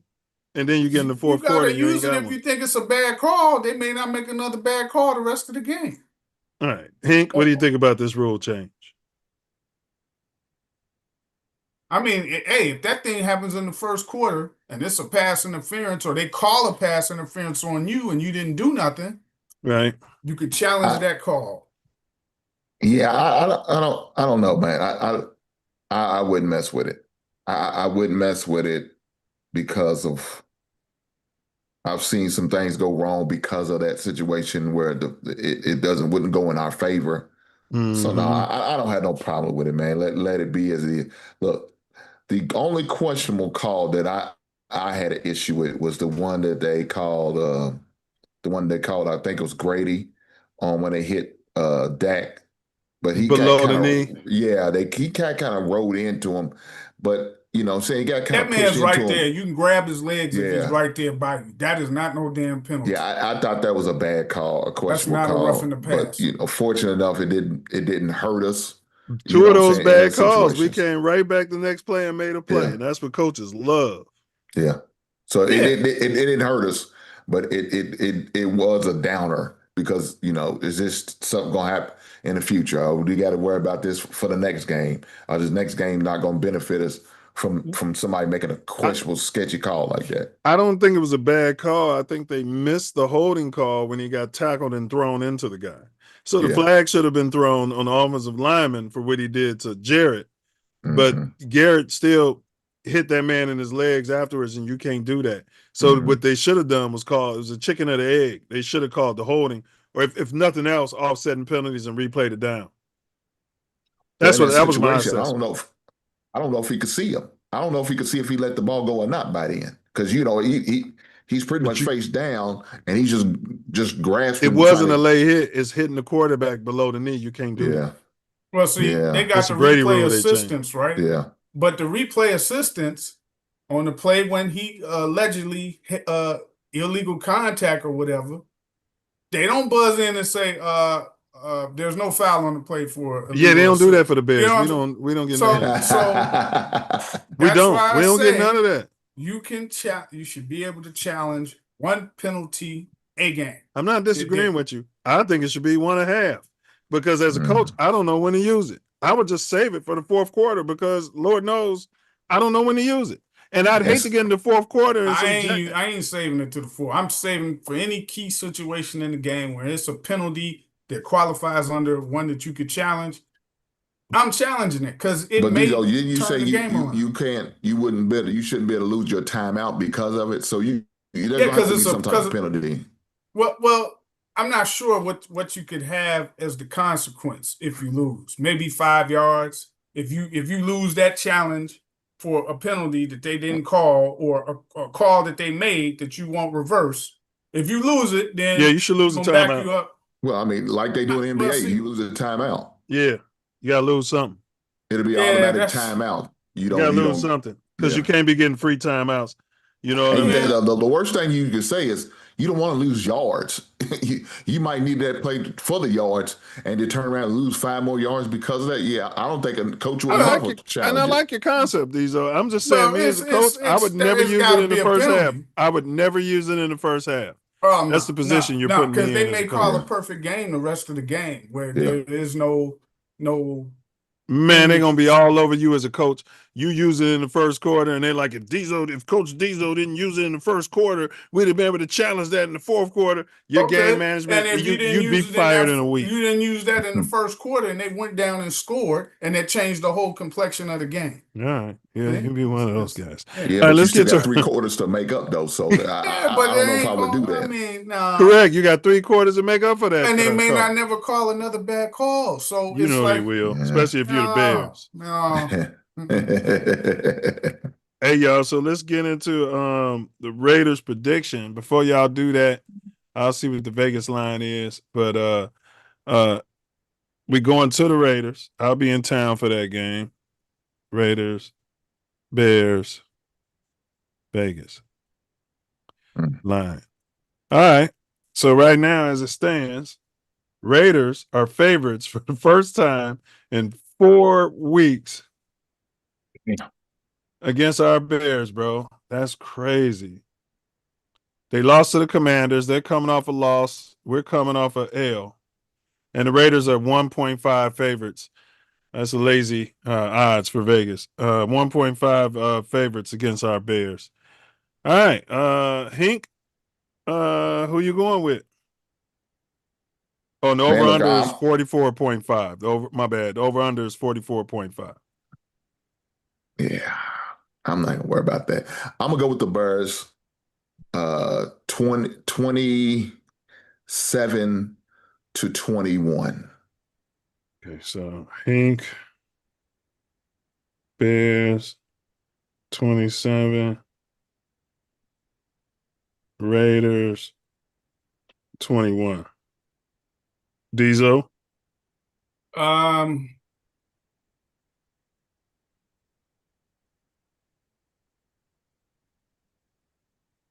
This is a tough one, but I'm gonna go.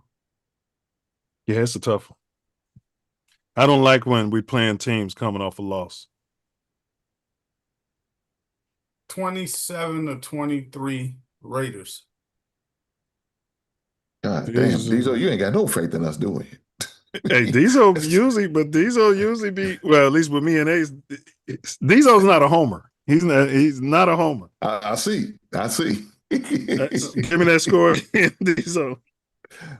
No, Raiders coming off losing 2. They just lost to the Commanders, and they didn't even have Jaden Daniels. So and Brady, and they sent Brady in to watch us all week to cheat. Yeah. So will give me that score one more time, Diesel. Bears what? Let's say 27 to 23. You did say 27. Yeah. 23 is an odd score, bro. So you got Bears 23. So we got an odd team. God damn. Raiders. They're not normal, 27. We on the road. Oof. You got the Darnell Wrong effect. You got both the Wright brothers, Nishay, whatever his name is. Both those guys are wrong. I'm gonna go Bears. They looked all right. They scored 28 the last two straight. You got Pete Carroll. All right. Bears 24. Raiders 20. Because when I predicted this season, I had this game as a win for the Bears, so I'm gonna stick with it. Although I didn't know Jalen Johnson would be hurt. Hopefully we can get Kyler Gordon back, who they're not really talking about, which is crazy. He's a baller, and maybe we can get TJ. Right, and they're not even talking about it really. And TJ Edwards, hopefully we can get TJ back. If not, this is big, man. We win this game, and we should definitely have those players back after the bye, and we can start, cooking. And I think they're gonna wait till after the bye before they bring them back. I wouldn't be surprised. Yeah. Wow. Them linebackers, I don't care about them. The secondary dudes, okay. The linebackers, the linebackers didn't play too bad today, though. That's because of Sewell. I like Sewell. Bro, you can't. Come on, bro. You can't get off Edmonds. Edmonds balled today. He had like 16, 17 tackles. He had 2 picks, bro. Now, you can't just mention Sewell. Listen, man. That's not fair, bro. Listen, man. He's not. That's not fair, bro. I know. No. You talking about me and my injuries? You know what I'm saying? No, I'm telling you, their production. This is what we've been seeing for the last couple of seasons with these guys. But he was in a different system. He had 13 tackles today, didn't he? Yeah, 13 tackles and 2 interceptions. And they were running like they get up for the morning run. He had 15. He had 15 tackles, bro. He had 15 tackles. No, that ain't all on the front four. That comes to your linebackers. You see them running through them linebackers. The front four was looking pretty bad, and sometimes the linebackers were out of position. But the linebackers they're gonna run all day until the run is done. Sewell had 11 tackles, but once again, they was looking for Sewell in the pass plays, and a lot of them plays to that tight end who caught for 1 million passes today was on Sewell because he can't stick nobody in the passing game. He's got aggression. That's what I want to see out of my linebacker. Hold on, man. Aggression. You confusing me. I don't understand this. No, he's got aggression. You talking about aggression, but you didn't see. What's his name just happened to be in the right vicinity of where that ball was thrown. You ain't right, man. But that's having a nose for the ball. He's supposed to be in the right vicinity. He don't have no nose for the ball. That man had 15 tackles, man. He had 15 tackles. You don't get 15 tackles if you're not aggressive. You can't be passive and get 15 tackles, It's okay to get 15 tackles, but where you getting them 15 tackles at? 6 yards after they gained 6, 7 yards? You're not. How many? Wait a minute. How many tackles for loss? Let's see. We're gonna look it up. Diesel, did you realize that they didn't score running the ball like that? He had. They didn't. I think they scored 1 touchdown. Listen, out of his 15 tackles, 6 were solo, not 1 tackle for loss. Yeah, 9 were assists. But same thing though. But you got to count that. But even your boy Sewell's tackles, his he had a lot of assists loss. Too. My point is linebacker 6 solo and 5 assists. Linebacker for this team is a liability. Okay, they've been unproductive for the longest at linebacker. First of all, I'm not going to disagree with you too much about Butch. Listen. If you you got to tackle, man. Butch stud. He's a stud. But Tremaine Evans is a stud. But your boy from Chicago though, he be balling. He's just hurt. He's been hurt all season. I don't know why you don't like him. He hits hard. You talking about TJ Edwards? Yeah, TJ Edwards, bro. Man, he be man. Look, even when those starters, if they had all their starters, same thing. We're gonna run all day until the run is done. They don't stop the run, man. They haven't. They haven't. When I know those what it dudes is, been man. playing, What is it, not bro? stop the run. Erlacher and Briggs has spoiled my man Diesel, and he Yeah. ain't been right since. And he Yeah. looked for every linebacker to be Briggs and Erlacher. And don't forget about Diesel, is that what it Singletary. is? Don't forget about Yeah, Singletary too. He saw him. Man, Is that listen. what it is, Diesel?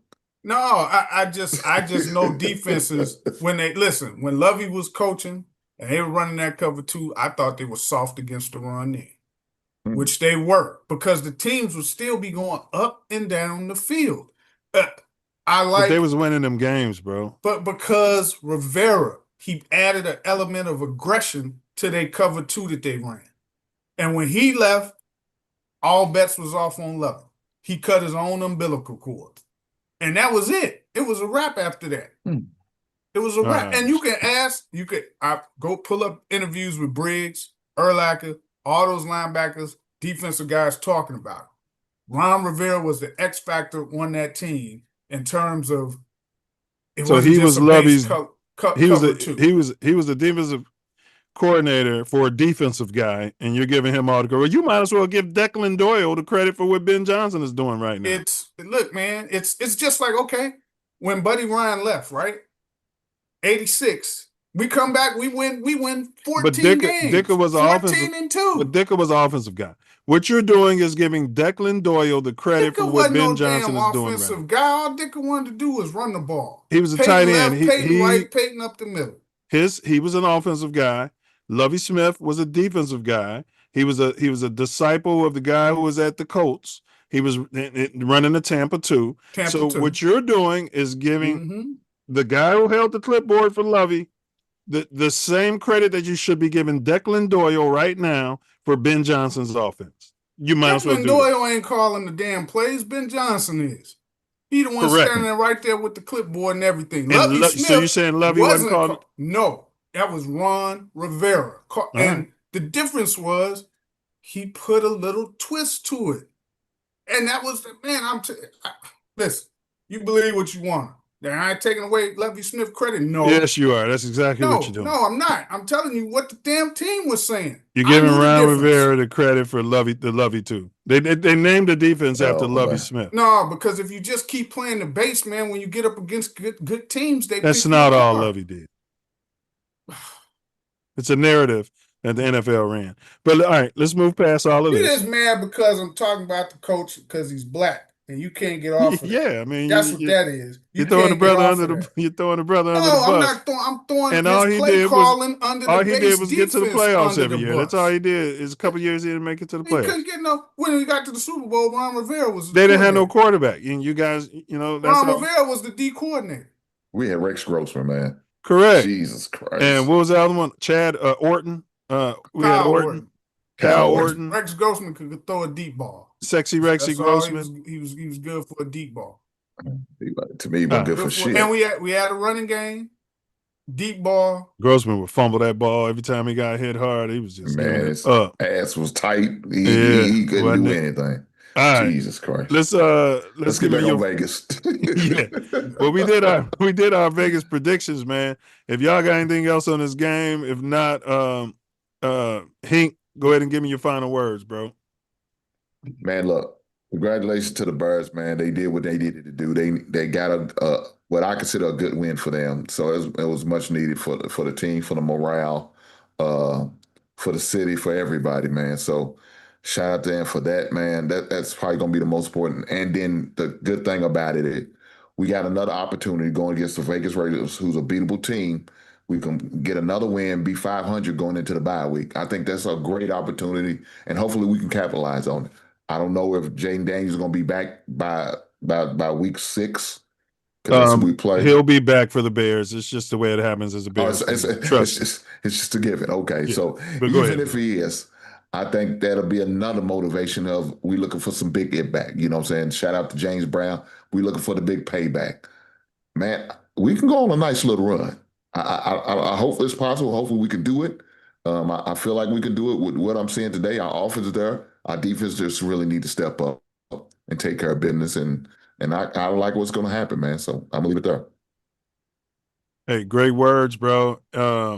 Great words. You're right. We got Raiders, and then bye, and then at Commanders, and then at home against the Aints, and then it comes probably crashing when we go to the Ravens. Yeah. Maybe. Yeah, and then the Bengals who's struggling, but I bet you your boy will be back by then too, Burrow, because that's just the life of a Bears fan. No, he might be he's done for the regular season. Yeah, he might be done Turf toe? January. Yeah. Bad turf toe. He already had his surgery. Yeah. I get the Cincinnati News right there in Louisville. So yeah, he already had his surgery. So okay, well, yeah, we could go on a run. Then we got the Yeah. Giants. Yeah, and we could beat the Vikings. All right, let's do it. Let's do it. Bear down. I appreciate you, Hank. Pulling up, bro. You always for welcome. sure, man. For sure. This show is always open panel. We always got the link pinned in the chat. Spread the word, bro, because we respect your football knowledge, bro. I got you, man. I do a Monday show too. If y'all want to just come over and kick it with me, man, just let me know in the chat, and I'll drop the link. We'll pull up. We'll talk about it. I'll talk about college football as well as NFL. So, but we Hey, see, you like me, Hank. Ace in the Hole and Jeremiah Mercer they don't mess with college like I do. Well, we're University of Illinois alum, and we're playing USC in our homecoming. Why you have to bring them up after they just got massacred in Indiana? Yeah, that's all right. Yeah, Beta chapter lost to the Alpha chapter, but bro, who you got in that game? SC or the Illini? SC. Illinois is their court. It's the same thing every year with teams like Illinois. Their athletes in skill positions. Every now and then they'll get one that's is above. They're gonna make NFL, but for the most part they never do. They don't have equal skill set players to some of these other universities, and mainly at the quarterback position. Because everybody's recruiting everybody out of our state. Yeah, but they got Neal now. That's the equalizer. So you got to pay for what you want, right? So you get this guy who's a transfer in. He's a serviceable quarterback. He's just not going to win you no big games against teams that got. So he's Justin Fields. No, he's not Justin Fields. No. God dang. No. How did Justin Fields catch a strike? Because that was his analysis of Justin Fields when we had Justin. No, but we're talking about college, bro. We ain't talking about the pros. We talking about college. All right. So no, this dude in Illinois, he's a serviceable quarterback, but is he gonna win you some big games against good teams? No. Bro, I'm telling you, that game has been sold out for weeks, and the Illini fans are ready to go crazy. The tailgates, it's about to go crazy. Only reason I'm not there is because we're going to be in Vegas, and it was already planned for the Bears. They got like 60-something points just put up on them this week. Yeah, sure. Everybody was looking. It was a trap game, so they hungry now. That was the first game. That was the first time I watched Illinois in probably the past couple of years, and I was like, "Damn, man, what happened?" I was looking forward to seeing a good game, and Indiana just beat the brakes off of them. So I knew I like Indiana's coach, man. Indiana coach came from was a small school they came from. It was a lower D1 school. I can't think, Jesus Christ, but I like his ability to coach. I don't think he's going to be there next year. I wouldn't be surprised if he go to another major college. Look, Alabama's going to be looking for a new coach here soon. Yeah, they are. Texas too, probably. I don't know. Sarkisian's is pretty good. I think they gonna give him some grace. Yeah, man, they losing them. They losing the bums. Well, they won this week. Yeah, they 3-1 now. I think they 3-1. Well, their defense is top notch. It's just their offense. Yeah. I'm talking about Arch team, right? They can't be 3-1. They lost the first game and they lost the second game. No, they only lost one game. They didn't lose the second game. No, they only lost one game. It's how they won that made everybody scratch their head. Okay. Yeah. So they 2-1. They might be 3-1. I think they're 3-1. All right. Yeah. But Sarkisian's an alcoholic. I remember when he was at SC. Well, he was. Well, he got some help now. He got some help. He might be a couple years sober. I don't know. He might fell off the wagon. It's their skill position players for Texas that are not quite what they had last year. So if you look at like their running backs and stuff, they're not like Like Indiana's Well, they're running backs young. They're Indiana's young. running backs, they better than Texas running backs. Well, Hey, Texas running backs runs young, so that's what Yeah, is they have kind to of grow giving them pause. into Yeah. Hank, I grow just into the made you position. a moderator, so you could drop the link to your channel in the Okay. chat. And then yeah, Diesel would be great to pull up. He's more of a college guy. I'll pull up, man, like you know what I'm saying? But I don't know much about I don't really follow it because the line has been sucking forever. And I don't really follow it, bro. You know what I'm Now, saying? Illini got a good coach, but I'm telling you, you won't beat those upper echelon programs and be in that conversation with Ohio State and Michigan until you get skill position Until athletes you can that are top recruit the five. best players out of your state and stop watching them going all over the world. Nail money. It's the equalizer. Well, That's how everybody gets to play. Everybody can compete now. That's why Nick Saban left. Quiet as is kept. He don't want to say it, but that's why. He's like, oh, I can't handle this. Now we can't get the top he said he people in can't coach a kid that's making 5 times as much money as him. Oh, but Pulling you up to could. practice in a Bugatti. Oh, but you could for all of them years when you could just up and leave a school after you done got a kid to commit for 4 years. He likes them poor and stupid. Yeah, well, I'm sure he likes his time in the booth now too. Yeah. So yeah. Yeah, but drop that link. Oh, there it is. Yeah, so Hink just dropped this link to the channel. Subscribe to Hink's channel. And I'm gonna subscribe too, bro. Appreciate you pulling up. What day you be doing your pod? On Saturdays? No, I usually do it on Mondays and Wednesdays. I do like a reaction show on Wednesdays of like Pop the Balloon and shit like that for the other people. But like sports show, I do my I do it on Monday, 7 p.m. Eastern, 6 p.m. Central. See, if I would have known about your show back when a lot of these dudes who in the NFL now, when they were freshman quarterbacks, I was on this show telling these guys about them. Yeah, he was. There was like some up and coming promising. Yeah, and telling us to move up. But Hink wasn't talking about moving off JF1. He knew all those quarterbacks too. He still but if you remember, I always said Ohio State's quarterbacks are the hardest to tell what their true talent is. Well, you can say that about USC quarterbacks. They've all stink. Oregon's the same way. Yeah, Oregon's the same way. Hey, I'm not saying that they're not, but I know for a fact Ohio State, because of the talent they have around them, it's very hard to make a determination. Correct. On how and just look. The facts show. Look at the last 10 QBs. Look at the last 10 QBs out of USC. Why are you caping for Caleb?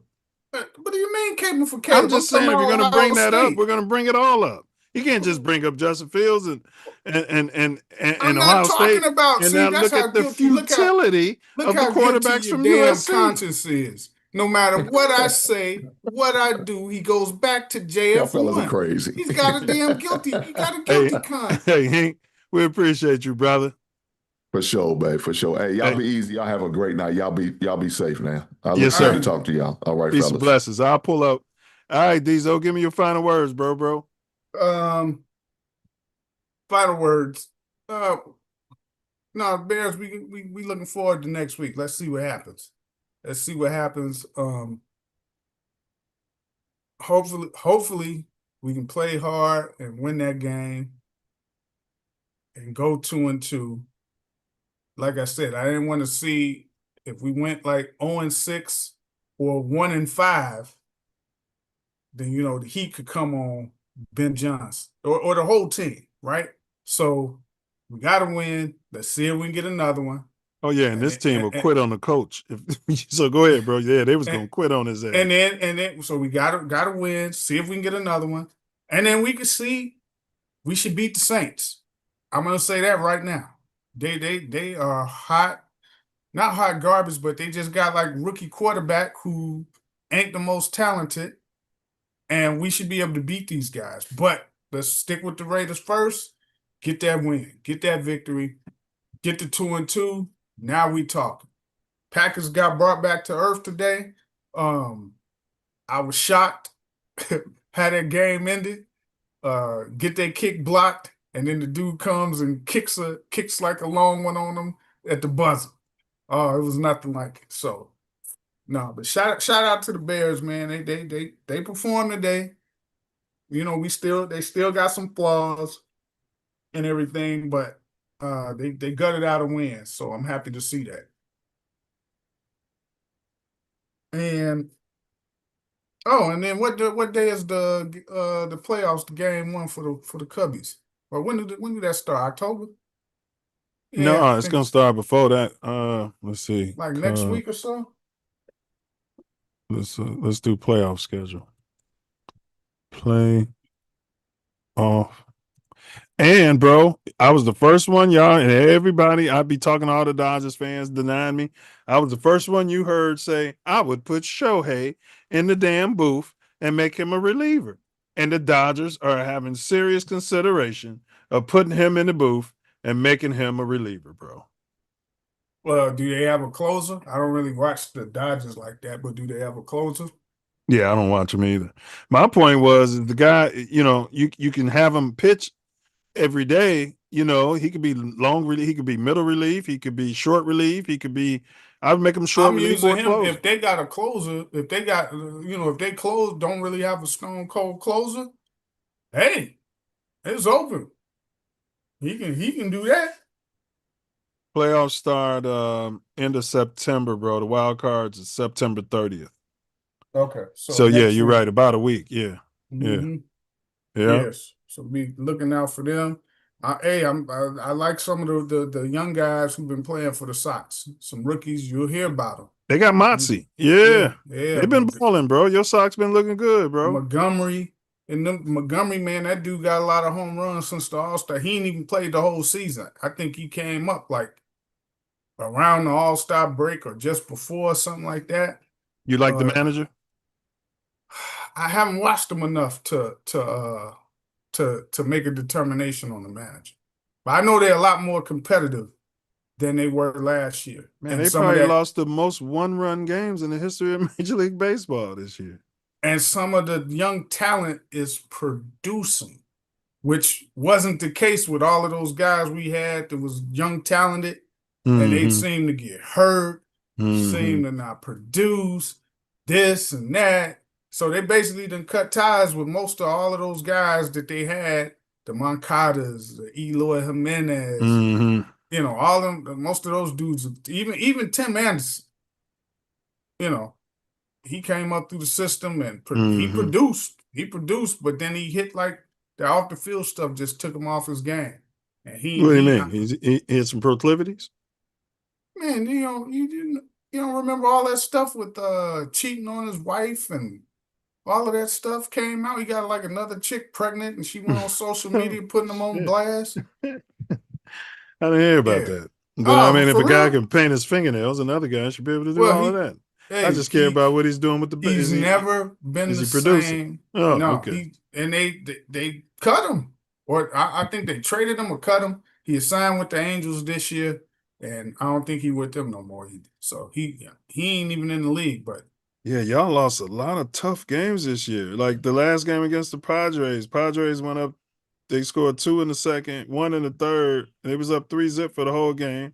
The Sox scored 2 in the seventh. And that was it. But it was a lot of zeros all throughout. That's good baseball.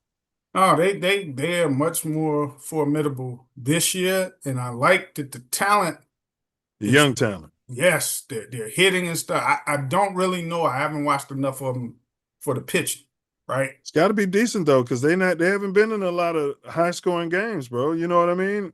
The hitting's been the issue for them, so yeah, you know what I mean? They're coming around, and then I figure if you get a couple of free agents here there next year, could change your whole dynamic of your team. Bringing a $1 billion pitching arm and then a hitter, just a natural up there. Like the damn dude, the Brewers, they drafted that dude Murawski or whatever. That dude throw like he's a starter, throw between 95 and 100 on a regular. He'll throw his arm out. Hey, he got them in first place, though. Tommy John surgery pending. I hope they're managing that right. Hey, but that's the type of talent you could draft, and then, you know what I'm saying? They can help turn your team around. Yeah, your boy Jose Abreu got threw out the first pitch the other day, huh? They brought him back for that. Yeah. Yeah. Abreu. Yeah, but I'm looking forward to next week, and for the Bears and the Cubs. So Yeah, we got to support those young Cubs, bro. And yeah, I'll be able to get y'all some footage from out there in Vegas. You know what I mean? Some yeah, when you see the game, yeah, yeah. be careful with them Raiders fans. You know they Man, fanatics. don't nobody mess with no Chicago fans, bro. Hey, bro, like they be talking about the crazy Dodger fans. Man, I done been to a Dodgers game with man. They fuck with those other people. They definitely don't fuck with no black guys from Chicago, bro. I done been to Detroit, bro. They don't do that. They might fuck with. They don't. They know where the hands are best in America. They know everybody know where the hands are best in America. We get off the bus fighting. We come out the womb fighting in Chicago. Everybody know that. They tried it probably in the past, bro. Chicago been kicking ass for years, bro. But no, I appreciate it. And we're respectful. You know we're Yeah, respectful, we don't, bro. we don't be disrespected. No. No. We criticize ours more than we will Correct. the But others. you know, he must have heard us having a quick debate about JF1. He must have come in here and chime in real quick. Oh, ace in the hole. Yeah. Ace Oh, in the bucket. He must have heard that back and forth about JF1 and no, yeah, ruffled his little hairs on his yeah, butt. put a crawl in his feather. Yeah. I don't know what happened to him. I clicked admit. I don't see him. Yeah, man. Yeah, man. Yeah, I'm looking forward to it too, man. Some Cubs baseball, bro, and we need some playoffs in Chicago. You got to admit, we haven't been in playoffs as a city in a long time. Whether it's Blackhawks, whether it's I don't count the play-in games in the NBA. That's play-in. That's not playoff. That's play out. That's not. You know what I mean? Yeah, I don't like that. I don't count that. But this is playoffs. I don't know. He must be having trouble with his connection there, fella. He can take over because I'm out, bro. All right, man. Appreciate you, man. Enjoy your football the rest of the day, D's. All right, man. Later. Can we get an FGB out of you? Nope. Peace. Can we get a bear down? That's Simeon. All right. Chicago's march to October baseball glory ain't just a celebration of one night's heroics. It's a testament to a franchise reimagining our identity under the lights of Wrigley Field. Okay. From the dugout chemistry to the swagger of emerging young arms, this wild card berth feels like the dawn of a new Cubs chapter. As we reflect on every late inning rally and managerial masterstroke, we're already imagining the next thrilling chapter of October baseball in Chirac. On the gridiron, the Bears' dominant performance over the Dallas Cowboys wasn't merely a win, it was a statement of intent for a team hungry to reclaim NFL North supremacy. We're going to take the North, never give it back. Those dastardly Packers lost, so we had a Packer loss and a Bear win. That's a double bubble for all Chicago fans. I'm sure everyone loves it. FGB. We saw a defense firing on all cylinders, a ground game that imposes will in the third quarter, and a sideline energy that reminded us why Soldier can be one of the league's toughest venues, although we just got approval to break ground in Arlington Heights. Carrying this momentum into the heart of the season, the Bears football faithful have every reason to continue to dream big. We didn't do much Spolitricks today, all right, but we did get we heard from the voice of Hink, pulled up and brought his mouthpiece, which is always fantastic, and we appreciate that. And you guys, Hink did put his link in the chat. Support his pod. He does college and pro sports. And let's keep these hot takes coming. Your perspective turns each episode into a true town hall of passion. The game's always on, and we'll be here to call it like we see it. This ain't just content, it's connection. And it means more because you're here. All of you are here. Stay locked in. We appreciate the support and enthusiasm for Mouthpiece Included Pod. If you have any more questions, concerns, or need further information, feel free to just ask. Stay tuned, stay passionate, bet down, and until next time, FGB. All right, we got Big Ace trying to chime in, but Obviously, there's something wrong with the connection. Let's see here. See if we heard from him.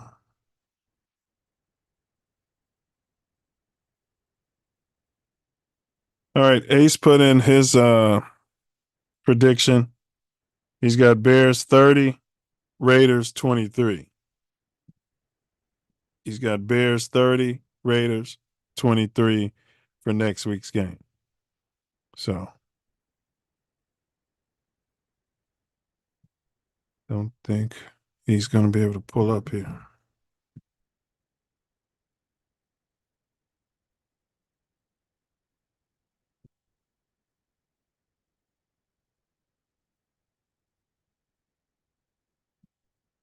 All right, Hank, the basement. I just subscribed to your link, and yeah, you'll see us around there. Karen, take us away because Ace is having technical problems.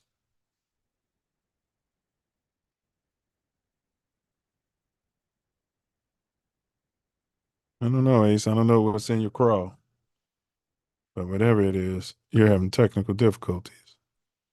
Put a shovel on the ground. Breaking my heart, man.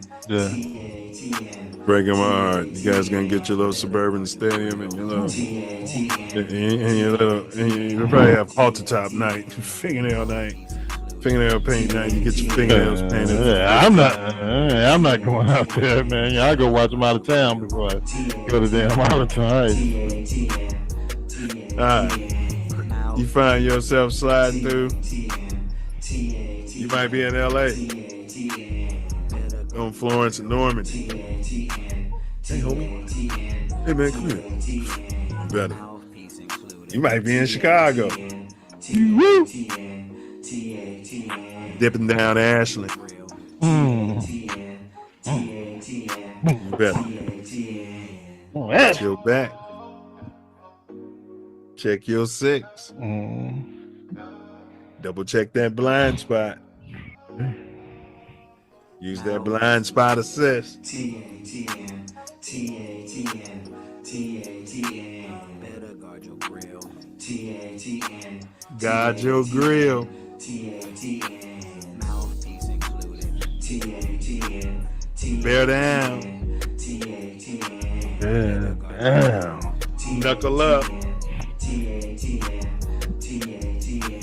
Mouthpiece included. And don't forget it, baby. And don't forget to. Whatever you do, don't forget it. Like, share, subscribe. Hey, Butterfly. Forget to bring your mouthpiece. Sure. Don't forget it. TATN.